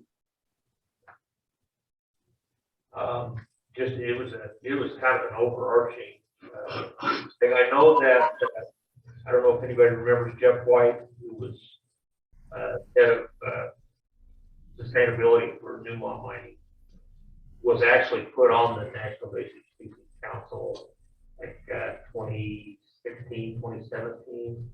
And so, and I think he still should be sitting on that council, being a Nevada guy, you know, and that was kind of my, it sounded in talking to Jeff that this would fit with something that, that we should be involved in. Thank you. Any other questions? We're gonna move right to, we're still on agenda 10, letter B. Everybody take a look at it. It's Nevada Department of Agriculture purchase order. Ashley, go ahead and give us a little bit of background on that. Good. For the record, Ashley Jepson, Nevada Department of Agriculture. So the request that we have for the purchase order, they have to be approved by the board, and it's for the National Alfalfa Forage Alliance. About $1,954 for that one, and then $807 for the Western Alfalfa Seed Growers Association. So we're asking for these dues to be paid out of this fund, which are fees that come in from program participants. And this goes towards information that we can glean on research. It's there to, these groups serve as advocacy, research, policy, education, really trying to advocate and provide information on alfalfa seed, alfalfa production to those stakeholders. So it has been extremely helpful for us to be part of these memberships so that we can have this current information and pass that along as well. This is something the board's been seeing reoccurring for many, many years of the request. And I'm happy to answer any other questions that I can on that. Thank you, Ashley. So this is an action item to approve it, so we need to have a motion in a second. Can I make a motion to accept? Awesome. That's a first motion to accept. Second. And a second from Paul. Rennie, get that, Sam? Yeah. Board, is there any discussion in regards to the motion? Hearing none, and it's approved, or as you were. It's the one that says, yeah. All in favor to approve the motions as they are? Say aye. Aye. Aye. Let's say nay. It's so moved. The motion is, go ahead and to do that purchase order. Thanks, Ashley. And then we have letter number C on agenda item number 10. Give us a background again, Ashley, on that. For the record, Ashley Jepson. So for this request, pursuant to NRS 353337, We do, anytime that we're getting these block grants, we do need to have a public meeting that talks about, that invites public comment and presents the federal funds. So these funds, again, it's a specialty crop block grant program, and they're geared at education, research, production, and outreach on specialty crop production. And for those of you, specialty crops typically are fruits, vegetables, viticultural, or horticultural type crops. So the state, I think since 2006, has been receiving funds to help support these types of projects. And we did receive about $273,000 in FY21 to fund projects. And as I'd mentioned, we also received an additional $364,000 for specialty crop COVID-related response projects. So really the intent here is to allow us to move forward with those funds and to notify the public of them and invite any comment or discussion.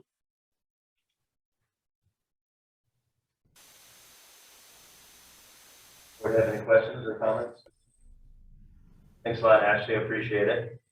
Keep on keeping on. Keep up the good work. We're moving to agenda item number 11, animal industry. Mr. Doug Ferris.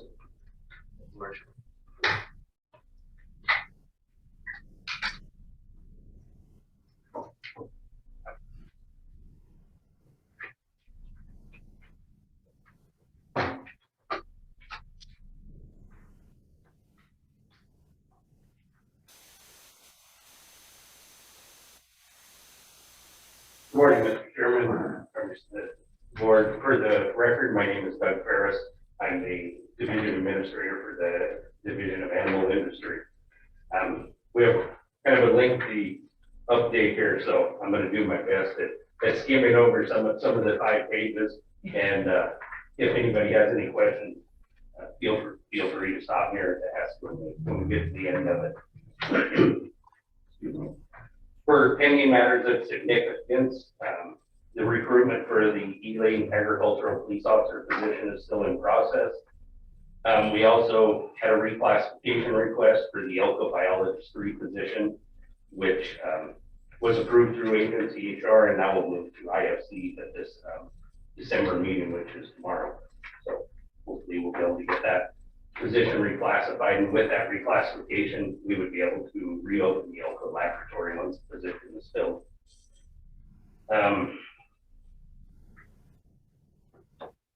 Also, as far as the dairy program, we were able to take a work program to IFC, and we were able to get the operations manager position reinstated, which had been removed during the budget closing session. So we look forward to, we actually have that posted and it's out, so we'll be recruiting and hopefully get somebody in that position as soon as possible to help everybody.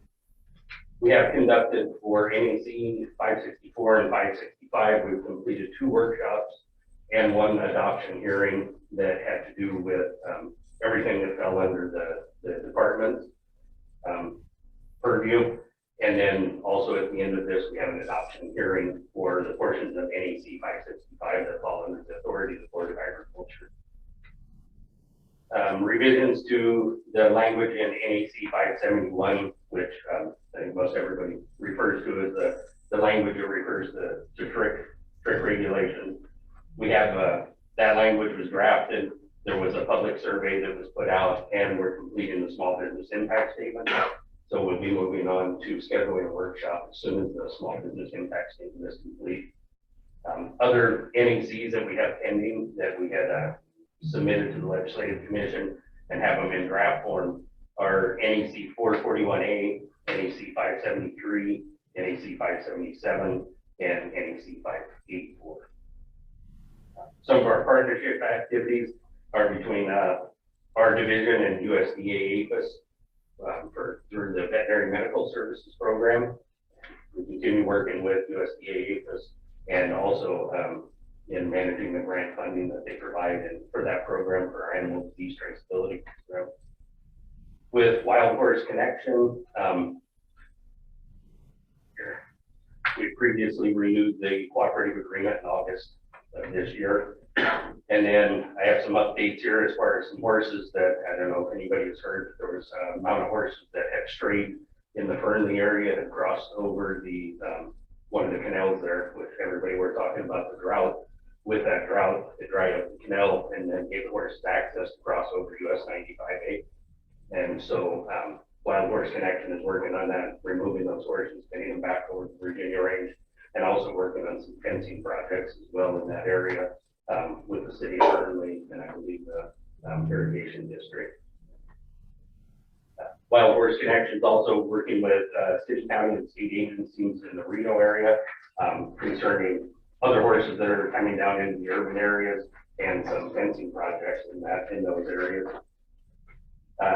Wild Horse Connection reported 27 horses versus vehicle crashes so far in 2021.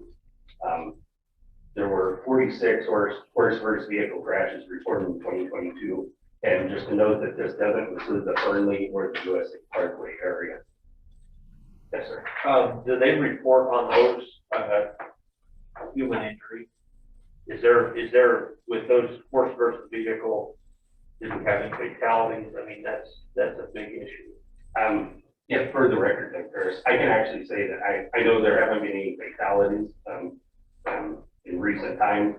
Wild Horse Connection basically just tracks and reports crashes to us. Some of that information we do obtain from Department of Transportation or Nevada Highway Patrol also works with us in reporting that information. And then they have reported the relocation of 21 horses that I was referring to earlier that are straight out of the Virginia range area. They basically pick those horses up and return them into the Virginia range area to try and keep them with those in those boundaries.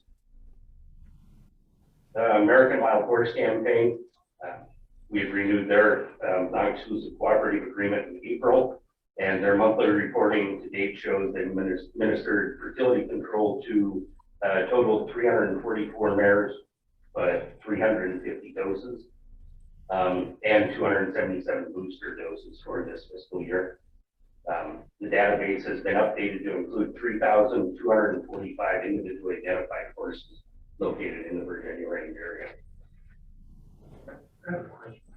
How often do they need to have the boosters?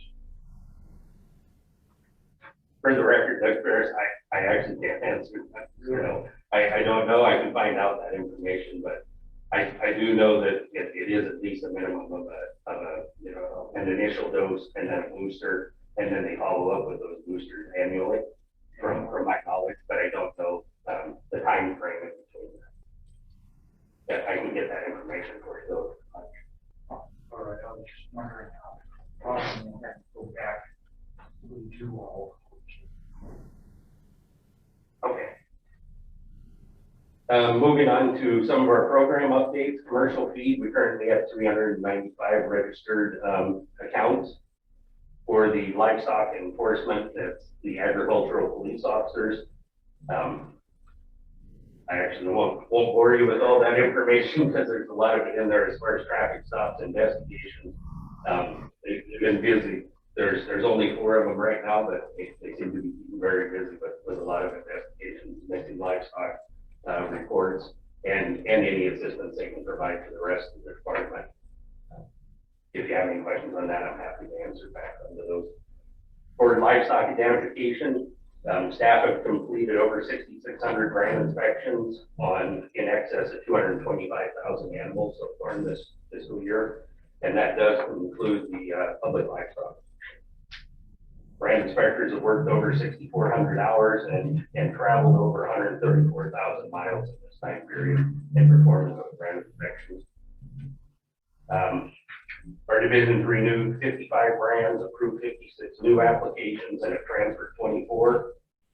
There have been 2,516 livestock assessment filings this year in 2021, and we've issued over 2,800 livestock movement permits. We have 89 agricultural licenses issued for this fiscal year, and then the Sparks office and program staff have responded to in excess of 115 calls or emails or complaints from the public concerning Virginia range horses. Moving on to the predatory animal rodent control, staff have provided technical assistance on lethal predator recommendations and removal of predators where required across the state. The primary species include 62% coyotes, ravens 36, and the remaining 2% represented mountain lions, skunks, or badgers. And the agricultural product losses, and this reporting for this is of the 7 positions that we have, 5 currently filled, 2 open positions, or 3 open positions, I'm sorry, in the park. So this is reporting on those current positions for the state, that they've reported the 59 lambs, 7 adult sheep, 2 calves, 10 chickens, and additionally some feral swine caused damage to some alfalfa. For our veterinary medical services, the Animal Disease Laboratory was able, acquired funding, was able to update some of their equipment. BAD, which is actually the computer system that tracks all of our reporting. The laboratory itself have performed over 4,000 procedures, accounting for in excess of 12,000 tests. And this actually is an increase in our laboratory testing volume, over 4,000, over 4,200 tests for equine infectious anemia. In addition to that, the laboratory also provided brucellosis surveillance testing for the dairy industry and performing 468 brucellosis tests. The Animal Disease Laboratory hosted the Truckee Meadows Veterinary Nursing Program for the class of 2022 this year. We also completed, yeah, all right with that part. Our Animal Disease Laboratory supervisor continues to work with CDC and the Association of Public Health Laboratories on projects like relating to data modernization when it comes pertaining to rabies testing and reporting. Both our veterinary diagnostician and state veterinarian attended the Association of Veterinary Laboratory Diagnosticians conference and the United States Animal Health Association Animal Conference. Another kind of a big milestone for our program was the implementation of new biopsy technique and extensive outreach that ensured that NDA successfully met Nevada sampling requirements to maintain scrape consistent state status with the National Scrape Eradication Program. And just to note, that's the first time in, I don't know, at least since I've been here. So in 5 years, we've never met that. And so we met it this year, which is a pretty big accomplishment for our staff to complete. Investigations involving trichomoniasis continue and hold orders where pertinent. The rabbit hemorrhagic fever, those investigations continue. We still receive some reports. It has slowed down some, but it has been detected in 8 counties throughout the state. Another big accomplishment, I think, for all of our staff is we've been having the program. I know I've talked before about the RFID, the radio frequency ID tag program, and I actually dug up some data to find out we've issued almost 7,000 tags in just this fiscal year to producers, and those are free of charge. They provide the information the department needs, and we're able to ship those tags out or have them picked up at the office. So that program's still ongoing, and we still have more tags coming in. So we're hoping that we can continue with our momentum there. We still have investigations that are pending in illegal animal imports. And then also the state veterinarian was able to attend the Western States Livestock Health Association meeting in September. I'll move on to the next one. Again, the dairy one's pretty lengthy, so I'll just try and get some top points, and then if you have specific questions, I don't want to take up everybody's time. We were able to purchase some new automation testing equipment that will be installed in the laboratory. And we also, the microbiologist board position is currently vacant in Sparks. So we have that recruitment open now, and I think we have, we're pending an applicant. So hopefully we'll get that filled soon, and we'll be able to continue with doing our in-house testing.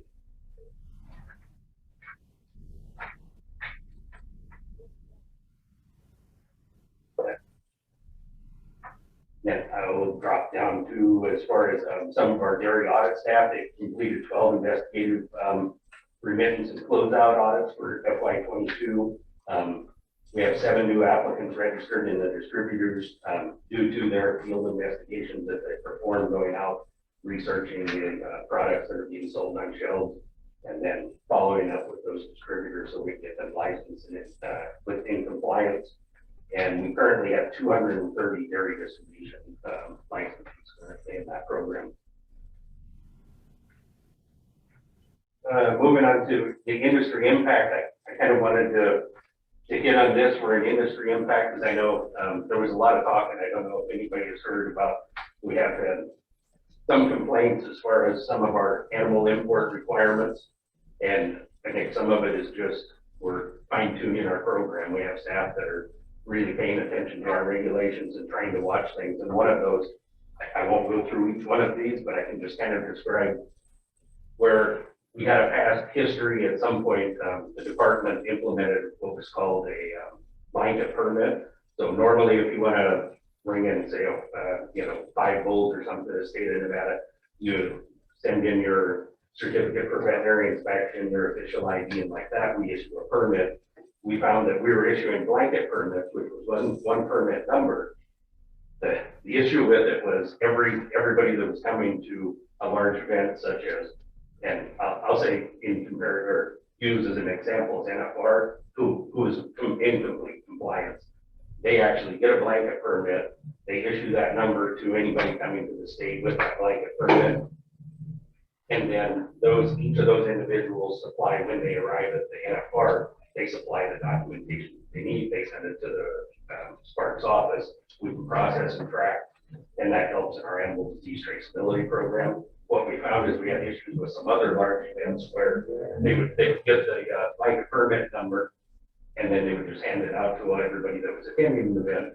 And we had some instances where we'd have, say, 800 animals coming into the state of Nevada, and we didn't know maybe 10 of them out of that 800. So we're watching that a lot more and trying to just kind of bring everybody into compliance, but there has been a lot of discussion about it. And so if anybody has questions or wants to discuss it, I'm more than happy to answer questions on it.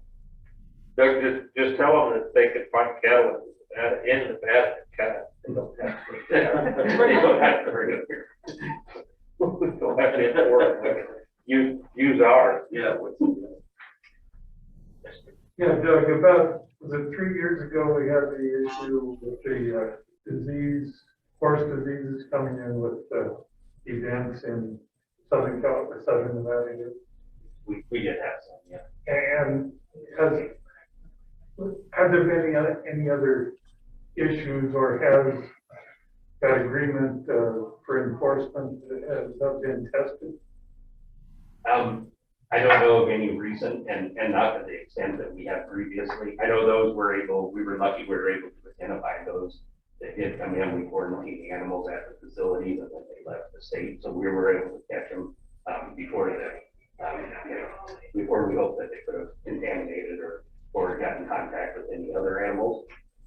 That's one of the things as far as this program, with us knowing each animal that's coming in. And then we also have our Las Vegas agricultural police officer. He's actually working the events down here now because there's quite a few events going on in Las Vegas this time of year. And so that's a lot of his time is going to those different events, verifying that everybody's coming in with the correct paperwork. And so we're hoping that we can prevent that, or if something is to get in, that we can identify and quarantine that animal as soon as possible.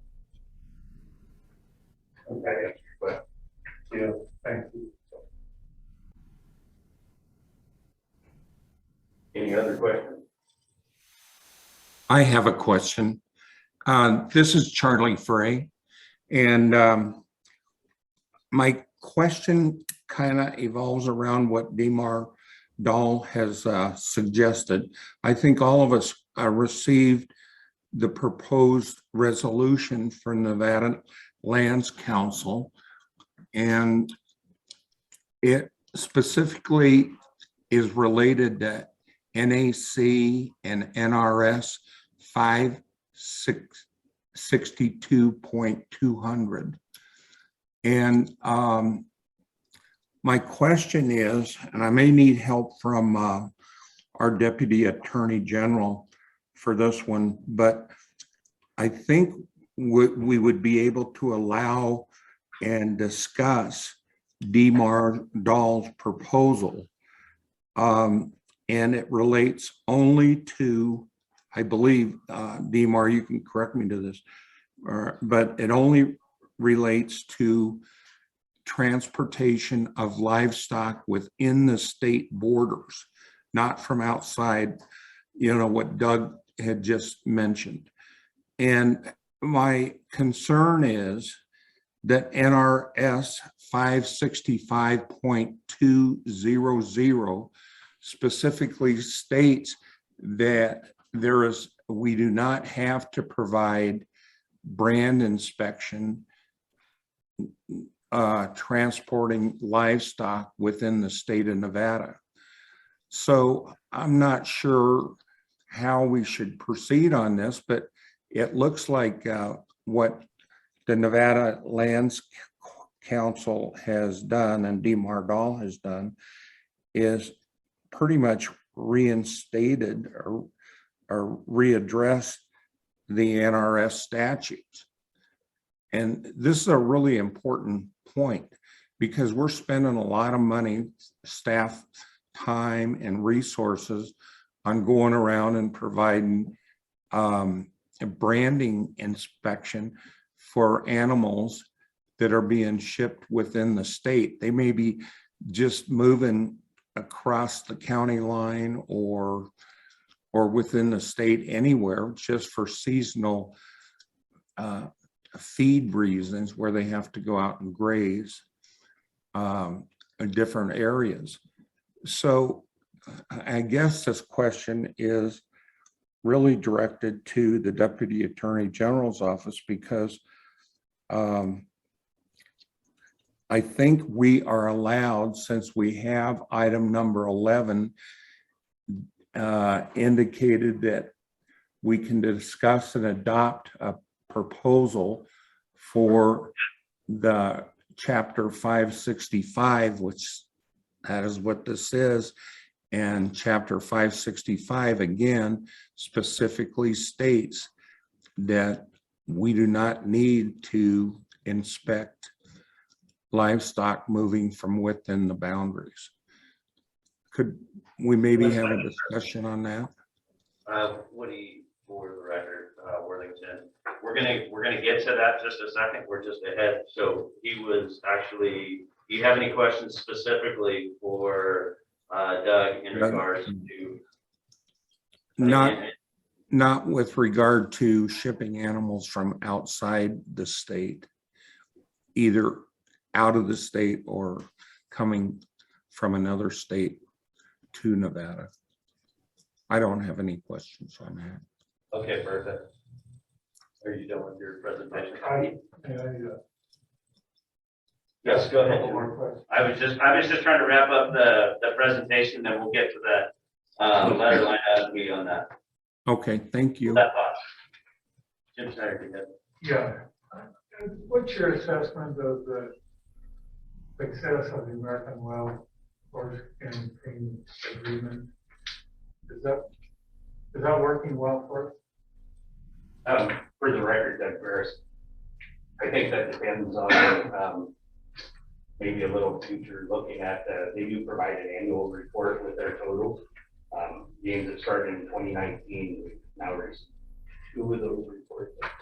I may be wrong, we might have received two reports. So in looking at that, I think our best way to evaluate it is as far as full crop as we move forward in that and we progress from those first 2, because they didn't start, I believe it was April of 2019, unless I'm wrong, I believe it was April 19. So we started then. It's going to take time for that to get effect before they got out there and started working on that next year's full crop. I don't know the research as far as how many years we need to look at before we can actually evaluate it and see what the effectiveness is of it. But I think it's going to take more of that reporting to actually compare over 5 years, I would guess. Does it relieve some of the burden on the department? I think specifically as far as American Wild Horse, I mean, we had no involvement before in the fertility control program. So for them, them, that's 100% on that cooperative agreement. The other cooperative agreement has to do more with some of the management and responding to the calls and things like that, or horse crashes, fencing and like that. And some of that has reduced staff time that was spent on addressing those. So do they get involved with, or we had that they complained about the Hidden Valley issue? Will they get involved, or have they been involved in issues there? For the record, then first, yes, we have had Horse Connection involved with those and responding to those complaints. I know we did a previous, I believe a year ago, we had some other complaints in the Hidden Valley area for, I believe, over 7 horses that were in there that habitually came down in some of the residential areas. They were able to actually trap those horses and they relocated them into another area in the Virginia range, and that would be the same way we can move here. Part of the area, the issue in the area of Hidden Valley is a perimeter fencing doesn't exist or it's dilapidated. And so we have issues there with having the fencing on the border of the Virginia range. They're able to access those urban areas. So when, in this case, do you refer these calls, the letter to them, or are they already on it? Or? For the record, yes, we do. We have Wild Horse Connection involved with even that complaint specifically, but also as it's progressed or we've heard more about those horses, we actually involve our staff that'll go out, assess the situation, and try to come up with a plan in order to remove them. A lot of times our biggest advice is being Nevada as a fence out state is that we need that fencing initially to keep them out of those areas. And that's kind of something we're up against in a lot of areas, the Virginia range. So would they be able to help in that regard, or is that all up to the property owners? For the record, actually Wild Horse Connection does, I mean, it is up to the property owner to fence their property, but I will say that Wild Horse Connection has worked with, like they're working right now with the city of Burnley and the irrigation district. They're also working with Washoe County on installing fencing, and I know they receive funding and they initiate those programs and try to facilitate installing fences, cattle guards, things like that to try and basically get a barrier before we to keep them out of those urban areas. Thank you. This is Joint Coach, and so part of their reporting requirement is that full crop. So we're getting from them an increase, whether that horse herd is increasing or decreasing in their effectiveness. Yeah, for the record, Doug Ferris, I haven't reviewed the report for quite a while, so I don't want to go off of memory of what was in there, but I know they do report how many doses they administer, how many horses they have an actual count of, like I included in my report here. I would have to look back at the report honestly to see if they showed the reduction in the full crop or how much of a reduction that was they were reporting. But I can maintain that information. Okay, that way we know if they're actually getting something done.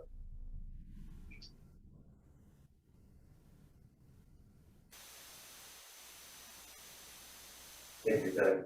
Any board members, any questions for Doug in regards to his board update? All right, thank you. Hearing none, we're going to move right on to agenda item still on 11. We're going to go letter B. Can you give us an overview of this next one? Okay, this is for the adoption hearing process for Nevada Administrative Code 565. Right. And so I'm going to kind of start off here so we have this on record as far as doing the adoption hearing. Good morning, thank you for being here today. It is 11:06 on Wednesday, December 8, 2021. And this is the scheduled time for the adoption hearing regarding proposed changes to chapters 565 of the Nevada Administrative Code. This workshop has been this adoption hearing has been properly noticed and is being recorded as required by Nevada Open Meeting Law. My name is Doug Ferris. I'm the Division of Animal Industry Administrator for the Department of Agriculture. And with this, we will start with a period of public comment for anyone wishing to speak on concerns or to provide feedback. After the public comment, I can give a kind of a history of how we got to this point, and then I'll also go over the changes that are being proposed here today, and then we can open it up for public comment again, and following any questions that anybody has after I read the proposed changes, if that works, Mr. Chairman. Perfect. We're at public comment currently right now. Yes. All right. Is there any public comment in regards to the adoption and proposed regulation for LCB file number R100-200?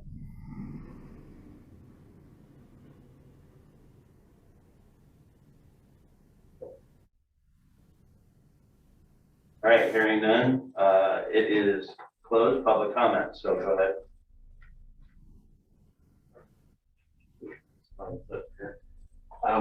So a little bit of the history of how we got here to this point in requesting these changes for NEC 565. There was an audit report number 1502 performed in December of 2014 that was conducted by the Division of Internal Audits, and it directed by the Executive Branch Audit Committee. This report made several recommendations, including transitioning brand inspectors to contract work, which the department agreed to explore. Eventually, we ended up moving in that direction and transferring all brand inspectors to temporary contracted manpower brand inspector positions. The audit states that contracting part-time inspectors could benefit the state by over $100,000 annually. In addition to savings, the audit suggests that there may be gains in the record keeping, productivity, training, and et cetera. Following that, we did transfer to brand inspectors, and then as we moved on, we have found that we received feedback from the industry as far as the brand inspection program, brand inspectors, and some of it was as far as negative feedback, as far as the reliability of the appointments that people were seeing, the level of service, the knowledge of the inspectors, the efforts on the brand inspectors, lack of consistency, wait times, and cattle producers bearing the burden for the livestock inspection program. Some of the feedback from the department that we put together was that it's difficult to manage from a human resource standpoint as far as having contracted employees rather than state employees. Difficult to maintain quality standards. There's no training required. The contracting company is actually unhappy with employing the brand inspectors and doing this program, and have discussed before as far as dissolving the contract and not wanting to proceed with this any longer. We receive a lot of pressure to fix the issues with the brand inspection program and brand inspections, and we have no recourse when it comes to those employees. They are actually contracted employees. They're not state of Nevada employees. Along with this, some of our research showed that this budget account is historic for basically a declining of reserves. It's continued as far back as 2012 that we looked at. It continues to go down in reserves, and the insolvency issues then were actually addressed during the 2019 legislature. They issued the Department of Agriculture a letter of intent in September to present a budget solution for the livestock inspection program. And a budget solution cannot come without a program, can't come without a program solution that actually addresses the needs that we need to fix these issues. So part of this, I know some of this we've gone over before with the livestock. I know we presented the business plan before previously, but I'll hit some of the high points. And what we were looking at is as far as state service rather than contracted brand inspectors, we would move to state employee brand inspectors, which would provide for 5 full-time position brand inspectors that would be located throughout the state. 30 seasonal brand inspectors, which is a part-time position or on-call type position. And then in the interim, we would have the contracted brand inspectors as well as manpower as we transition over to state employment, we would be able to utilize the manpower staff as well as that move forward. We also would like to implement a brand inspection dispatch program, which would be an via online or telephone, to where people can call in or go online to request their brand inspection. With that, we're hoping to resolve some of the issues of brand inspectors that end up traveling 200 miles to one brand inspection, and then we find out later that they've actually passed one or two brand inspectors on their way to that inspection. So we're hoping to centralize that, and it'll allow for a better tracking system for the department. With having state employees, we'd be able to implement a higher level of training and also expectations. They can be state employees and fall under all the same rules and guidelines that every state employee in Nevada is. The assignments would be more specific to their area of knowledge. We'd like to make sure that whoever we're putting in one area, we're hiring as a brand inspector in that area, has the knowledge to perform brand inspections, but also has a knowledge of the area, the people in the area, and like that. And then also an electronic computerized program for the livestock auctions themselves. Currently, the two in Fallon, everything that's done on paper still. It's a pretty lengthy process for them to do that, and then it's transferred again on paper in the office once the sale is done at the sale. And then on top of that, all those paper packets are then mailed to the Elko office and then have to be hand entered and calculated by all our staff there. So it's lengthy, it's in depth, and as far as from a tracking side, whether it's brand inspections or even moving into animal disease traceability, in an electronic program, we can search down to when inspections were done this morning. With that program, we may not receive those cattle transfers for 2 months before we have them at the Elko office. And then if we try to research it, it's all done by hand, and it's staff that have to sit down and go through every line of the paper. So that's our goal for implementing the electronic program at the auctions. So with the a little bit of history as far as this, we have proposed changes to NAC 564 and 565. At this time, we have held 2 workshops on both of those, 2 public workshops. We then held an adoption hearing that Director Ott oversaw for 564 and 565 language that fell under the department. This is the next portion or next phase of this program, is to have these sections that are under the board authority to be adopted. And following this, once we receive it with all the adopted language, once that's all finalized, and if we move forward, then we will, we have been scheduled to be put in the December 21st Ledge Commission meeting where we'll present that. Following that, then we would go to law. And with that, I can go ahead and, I know you have copies of it. Did that work later? Yeah. All right. I'm going to take up half the meeting here. All right. So I know you've been provided the sections, specifically section 2 under NAC 565-220. What this is doing is a change as far as permits for horses. It would change for an annual permit, a fee of $25 would be revised to $35 for each annual horse permit, and a fee of $50 would be revised to $75 for each lifetime permit. In addition to that, a $35 travel fee would be implemented to each place of inspection. And I don't know if you've reviewed some of the prior language. This the $35 travel fee actually mirrors what was previously presented in the workshops and adoption hearing as well for other brand inspections. So it's consistent with those. And with that, I think we can open it up to questions then. We're going to get a couple of comments and then questions. Question, if we had questions. Yeah. So is there any questions in regards to what Doug Ferris has talked about in regards to adoption of proposed regulation on this LCD file number R100-200 in NAC 565 and 564 from the board? Just This is only for 565. Oh, 565, disregard 564, sorry. Dwayne, Coach, on number 3, where the $35 travel fee is, it specified in there for that is to each place of inspection. Need to make sure that that's lined out pretty openly, so we don't have a $35 travel fee for each animal. Or is that, or is it per animal?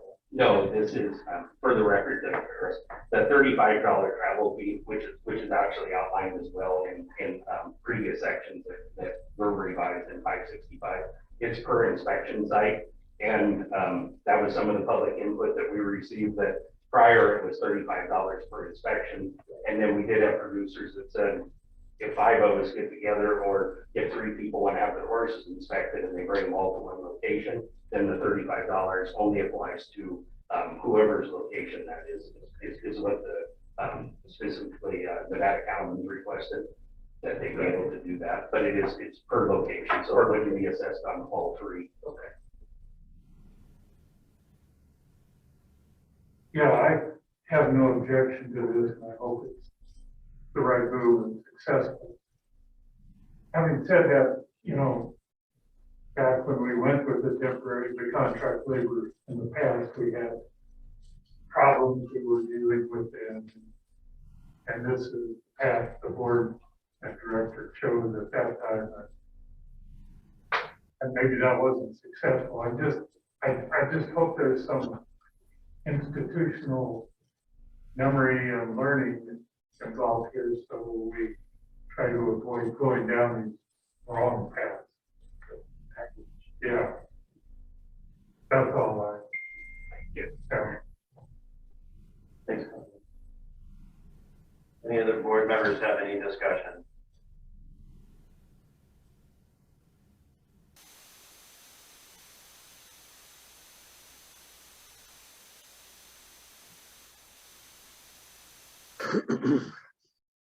Hearing none, there's no discussion. What's next? All right. We're gonna make this is an action item, so I need a motion from the floor to enter regulation to the NHC 565. Mr. Chair, I got some questions. I'm just trying to figure out how to ask. We're working on, Doug laid out a whole bunch of stuff there. But what we're actually voting on then to approve is the brand inspection stuff, or moving the brand inspectors out from under workforce back under Department of Ag. Yes, for the record, Doug Ferris, what this adoption hearing is just it's specifically for section 2 of 565. However, the reason for the changes to NAC 564 and 565, or I'll even back up a little bit, we did have changes to NRS 565 as far as the brand recording fee and the cost for brand recording fees, which was adopted during the last legislative session. With that, with this is all a portion, I would say, I guess, of the building steps for the brand inspection program, the rebuilding of the brand inspection program, in order to bring the employees over, or in order to hire state employees, implement the tracking systems that we have, and that this equipment, the funding was needed in order to make those work. And so we've done NAC 564, part of NAC 565, and this is the last portion of NAC 565, which would actually provide the funding sources so we could then move forward with the brand inspection business plan. And just to follow up on that, depending on how this goes today, we actually present tomorrow morning in front of the IFC we have a work program in front of them for the brand inspection program, that we would be able to implement this program at that time. During our budget closing, they actually said, because we didn't have the regulation changes in place, they wanted us to wait and come back to IFC to present. So that's kind of where we are in all the steps, in a lengthy process so far. So what we're voting on, this is Dwayne Coates, is the increase, a fee increase in travel for horses is what we're voting on. For the record, that first, yes, that is correct. All right, any more discussion?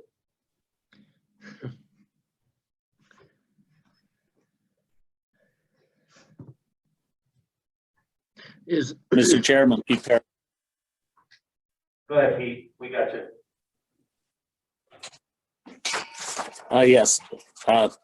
One clarification I had a little hard time understanding. This, what we'll be voting on now is only for the horse portion of the bill? For the record, Doug Ferris, that is correct. This is the portion that falls under the authority of the Board of Agriculture. Okay, so this has nothing to do with the rest of the entire bill of 565, which you discussed a minute ago about the brand inspectors and the peace officers and et cetera. For the record, Doug Ferris, correct. This is the only portion of NEC 565 that falls under board authority, and that's why we're presenting the adoption hearing process today. There were other changes within that, within NEC 565 that fell under the department. We did have the 2 workshops and the adoption hearing for those, and those were adopted back on September 9th. If this is approved today, that will be the final step in completing both regulation changes to 564 and 565. And then tomorrow we would move forward with providing the program to IFC for their approval. And then also on December 21st, we would present both of these regulation changes to the Legislative Commission for their approval.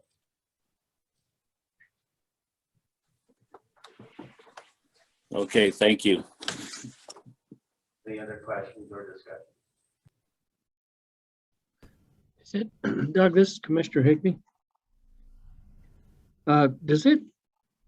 Is it set up to where the fees, the inspection fees themselves are supposed to cover the cost of the inspectors? Or is there the state funding part of that? It's got to come out with the Department of Ag? How's it actually funded? Yes, for the record, Doug Ferris, thank you. That's actually a great question. So the brand inspection program is fully fee funded. So, and that's how we ended up in the insolvency issues that we've had, is to cover all the program costs, whether it be staffing or the program itself, the inspectors, their equipment, their travel, and all of that has to be covered by the revenue that is brought in through brand inspections. And there is no general funding of state funding, nor do we get any funding from the rest of the department for that. You're probably going to fall short. I don't see how the brand inspections, the cost of brand inspections can cover the cost of the inspector with everything that goes along with an inspector. Yeah, I don't know how that's possible, but I guess we can take a stab at it.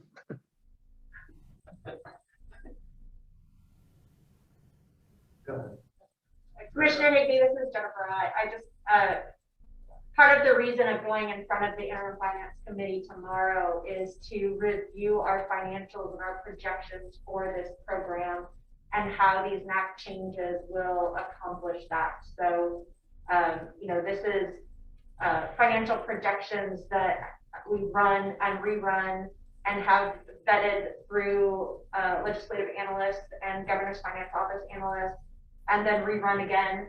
And so you're right, you know, we can't tell the future. We don't have our crystal ball, so that, but we really have vetted these numbers through many different accountants have been looking at these numbers and these projections.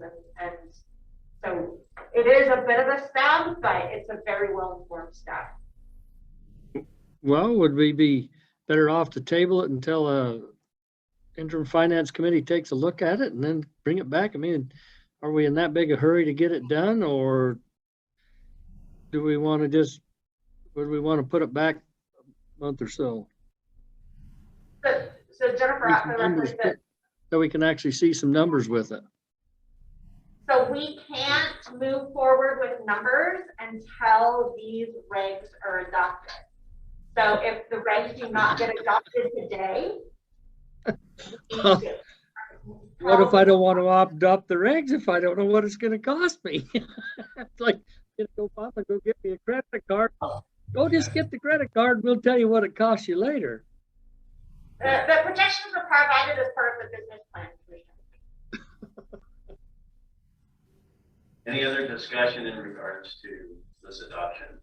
It is an action item, so we need a motion.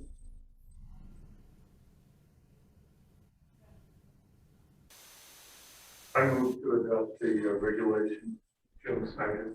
That's a motion, one motion on the floor to adopt the proposed regulation for LCD file number R100-200. Is there a second? There's a first and a second to adopt proposed regulations for LCD file number R100-200.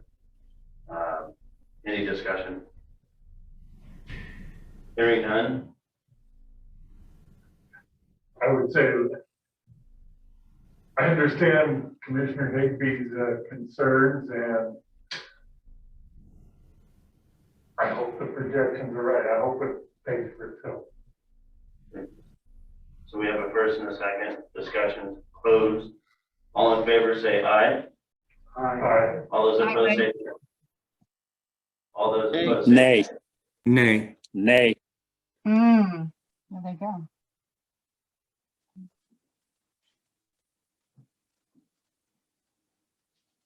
Yeah, we'll do a count on the nays. It's 3. Pete Paris. Charlie Nay. Gray. Nay. Charlie and Barlin.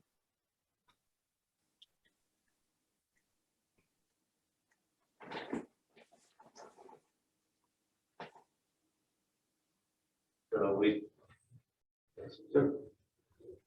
so we had 3 days, and then how many days on that?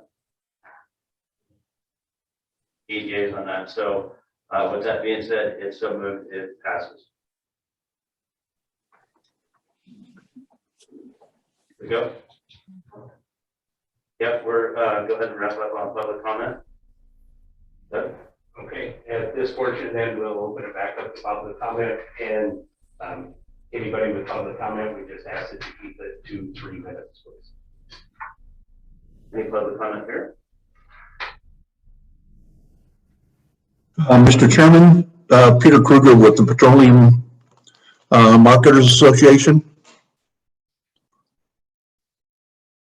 Go ahead. All righty, thank you very much. I just wanted to add a little more detail that Administrator Matievich addressed the item of repurposing fuel tanks to possible use for watering, agricultural watering tanks. In addition to the efforts that the department has made, Mr. Busselman and I have met with what are called tank handlers. These are the businesses that actually pull the tanks, both in northern Nevada and southern Nevada. We've talked with the environmental folks at the state and a national group, which is called the Petroleum Institute. They issue guidance on these kind of things, well, many other things. But we're at the point, and the purpose for my update is that Mr. Busselman has received about 6 inquiries of interest, no commitments, but interest.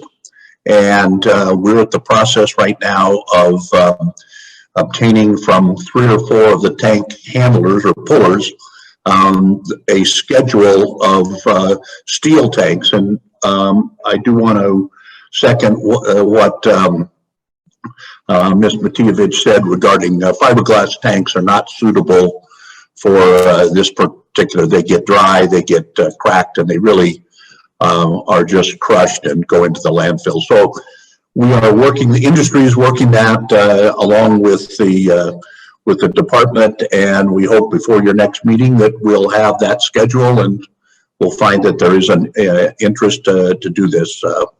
So that's, I just wanted to add that, Mr. Chairman. Thank you very much. I appreciate that. Any other public comment in regards to this specifically? What we just done? This is Valerie Drake. And I needed to mention, I talked to a company in Twin Falls, Idaho, Leonard Petroleum Equipment, that does a lot of the work on stations and tanks in northern Nevada. And I was asking them about steel tanks up there, and Idaho has their own regulations concerning used fuel tanks where they can pull them out of the ground and clean them and mark them as non-potable water tanks. And they do this for the farming and ranching communities up there. I guess they don't follow the federal NDEP regulations, so they were able to pass their own regulations concerning this. So I don't know if that's something that we may be able to do, or for the state of Nevada, but it might be something to consider. Mr. Chairman, Peter Kruger, may I add a little to Commissioner Drake's comments? Sure. There is nothing in the federal regulation that prohibits this, or the state of Nevada.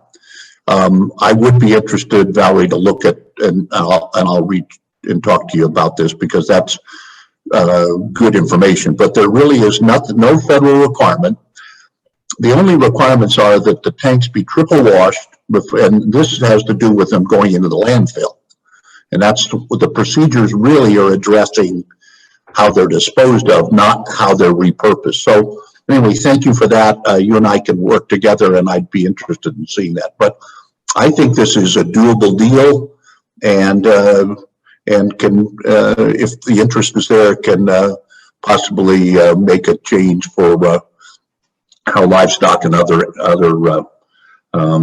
animals are properly watered. Thank you. Perfect, thank you. Any other public comment? Hearing none, this adoption board is closed. Yep, adoption hearing is closed. So we're going to move on to, thank you, Doug, I appreciate it.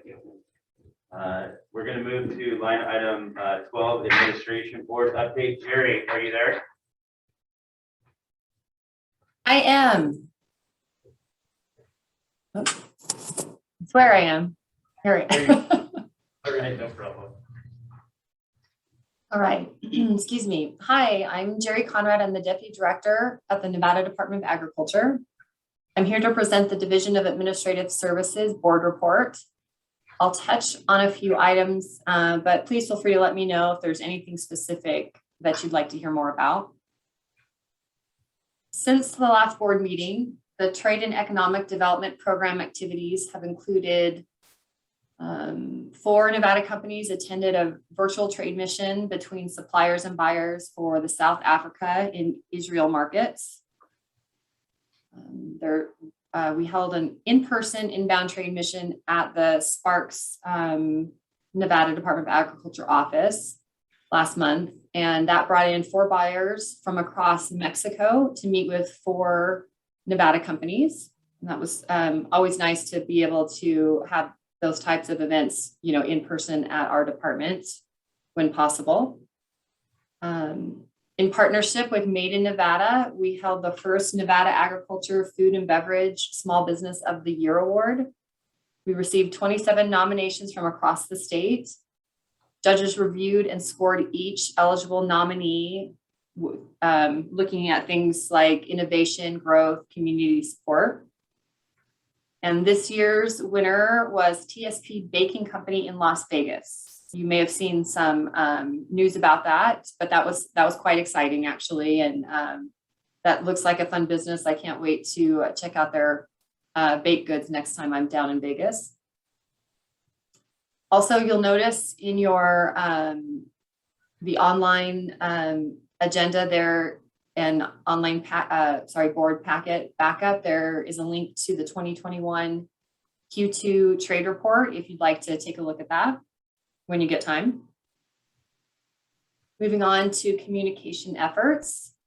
In addition to fielding ongoing inquiries, the team promoted the Nevada Agriculture, Food, and Beverage Small Business Award, of course. And during the Calder fire, we provided information on food resources for evacuees. So some evacuees, right, perhaps chose to go to evacuation centers, and some did not. And so those that information was kind of where those folks who perhaps decided to stay in a trailer or something like that at various locations would be able to access food, and something that folks found helpful. Also, staff provided educational and promotional materials for numerous programs, including support for the Division of Plant Health and Compliance Lunch and Learns. If you haven't had a chance to check those out, please do so. There's a variety of topics, and they're, you know, it's in an hour. You can brown bag your lunch and do a virtual, you know, touch on different subjects virtually. The Finding Nevada Food Information Flyer, the 2020 Hemp Report, the Drought Relief Funds Information Flyer, and Entomology Invasive Species Awareness Materials. And finally, you may have seen the newly launched Farm to Food Accelerator in the news. We're very excited about this workforce development program. And Amber Smyer, our NDA's literacy coordinator, is here to present about this program. But before I pass it off to her, I just wanted to see if you have any other questions. Does the board have any questions? Okay. Good. Amber? Good morning. For the record, Amber Smyer, Agricultural Literacy Coordinator for the department. I'm going to share my screen real quick.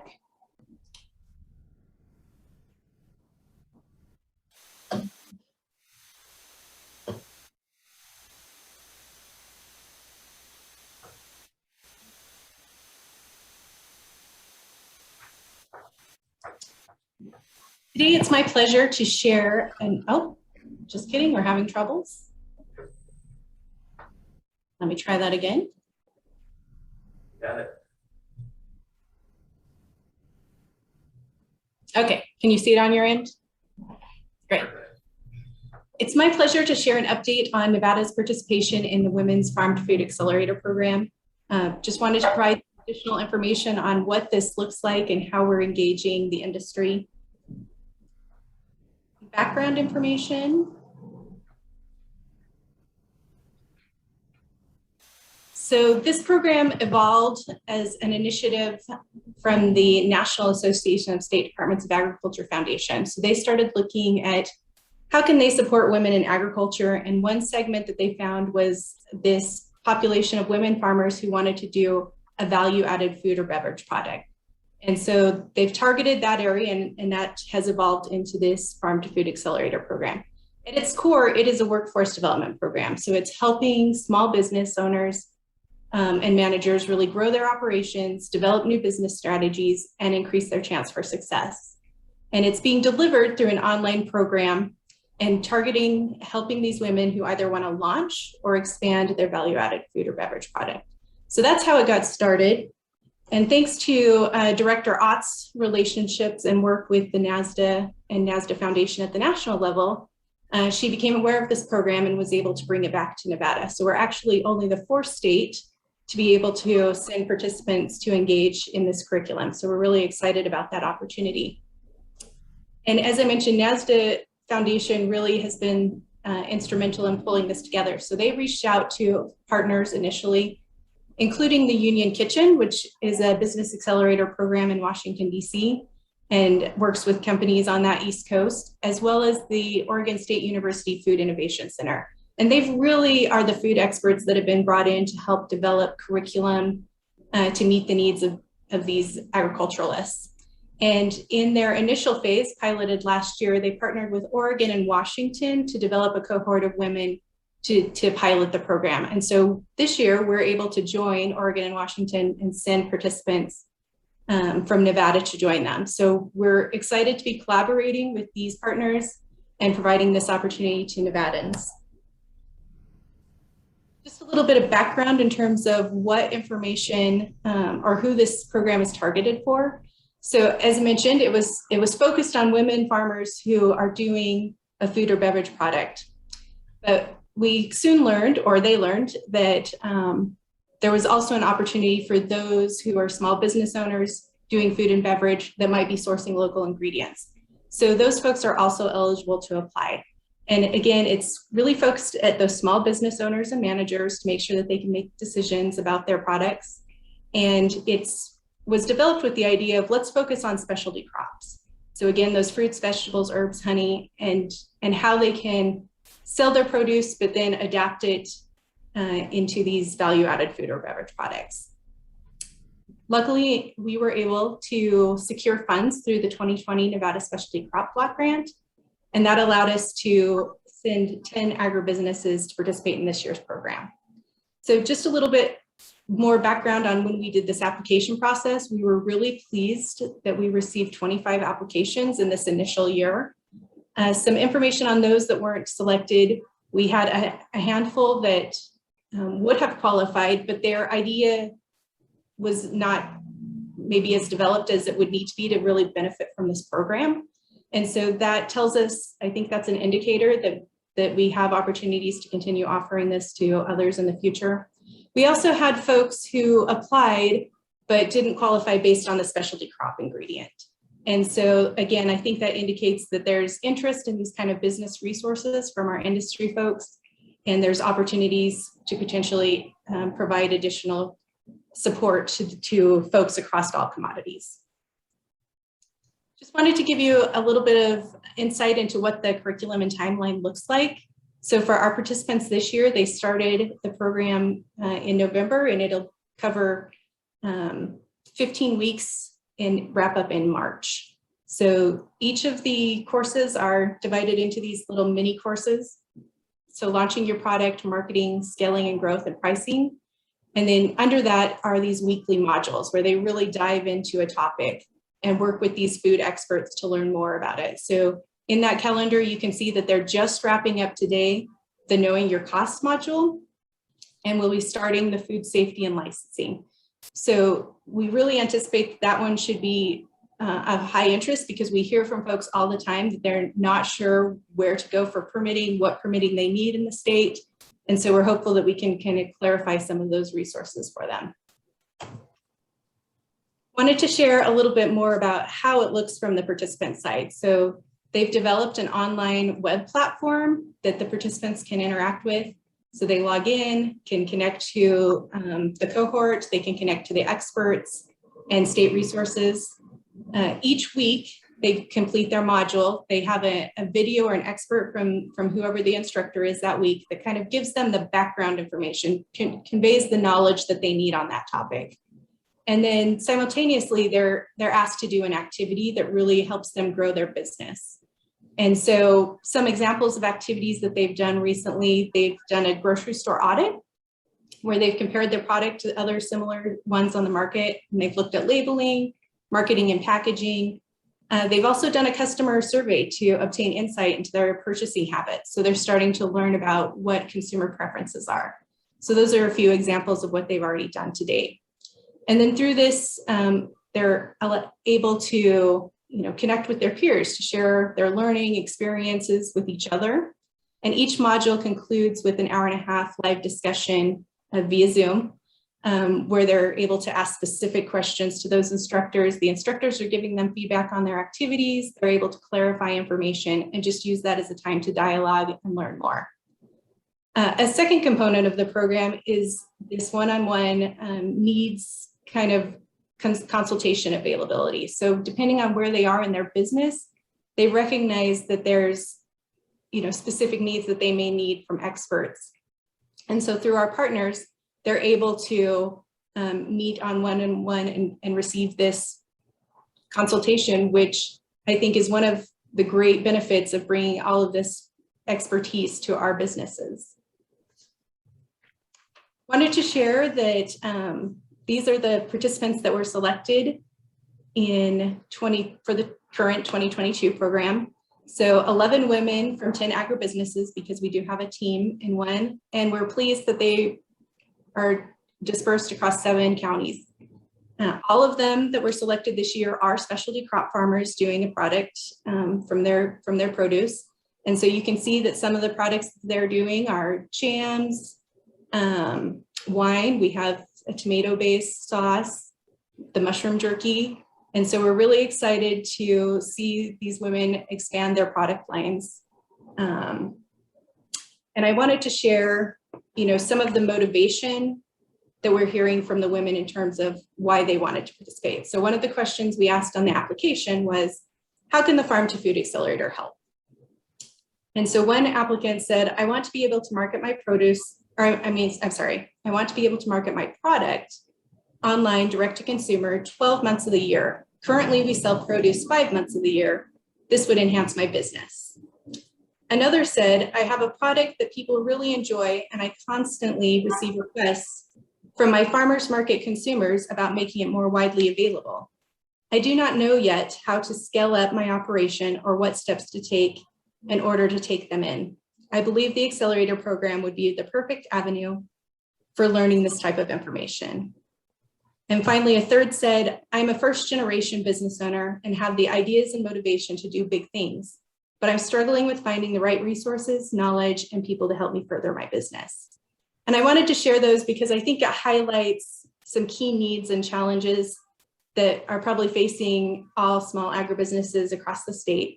That desire to diversify and to provide financial stability, those feelings of unsurety of where do I go for resources if I want to grow or expand.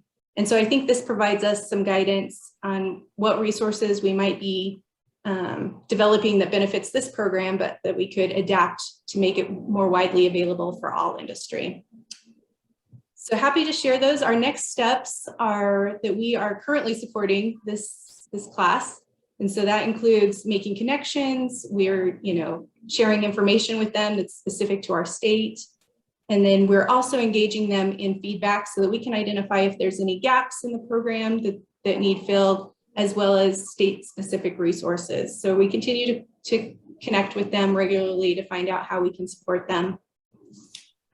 And then we're also identifying what resources we have in the state. We're fortunate that we have these partners at Union Kitchen and the Food Innovation Center, but are there additional resources in the state that we could utilize?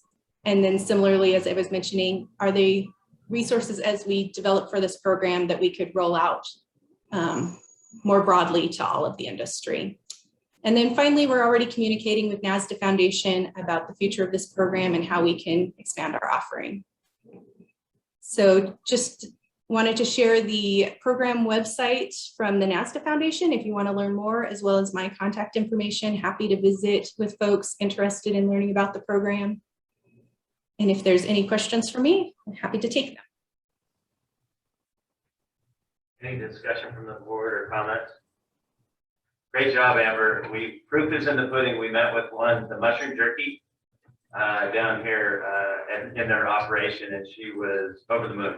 I mean, just learning a lot of just being a business, how to do it, what to do and stuff like that. So her story was really awesome. So definitely doing a great job. Keep up the good work. I think it's a very successful type of program and really be really cool to see it in the future for sure and expanding on it. So anybody else have anything? Yes, go ahead. Yeah, I wanted to comment also on the mushroom operation. It was a fascinating little enterprise they had going there in a tiny space, and they're just producing mushrooms. It looks to me like it may be a very successful enterprise, and it was a very interesting tour. I would certainly encourage all the board members to take part in these tours if at all possible. Awesome. Any other questions for Amber or no? All right, we're gonna move to, thank you guys very much, I appreciate it. We're gonna move to agenda number 13, public comment. Is there any public comment here? Out there in the Zoom world?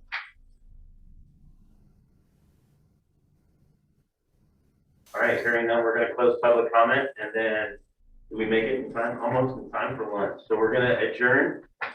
Thank you guys for coming and appreciate what you guys do. Thank you. Thank you all. Thank y'all. PC Berlin.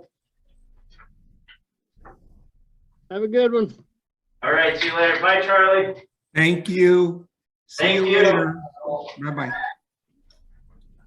Everybody have a good one. Thanks, Pete.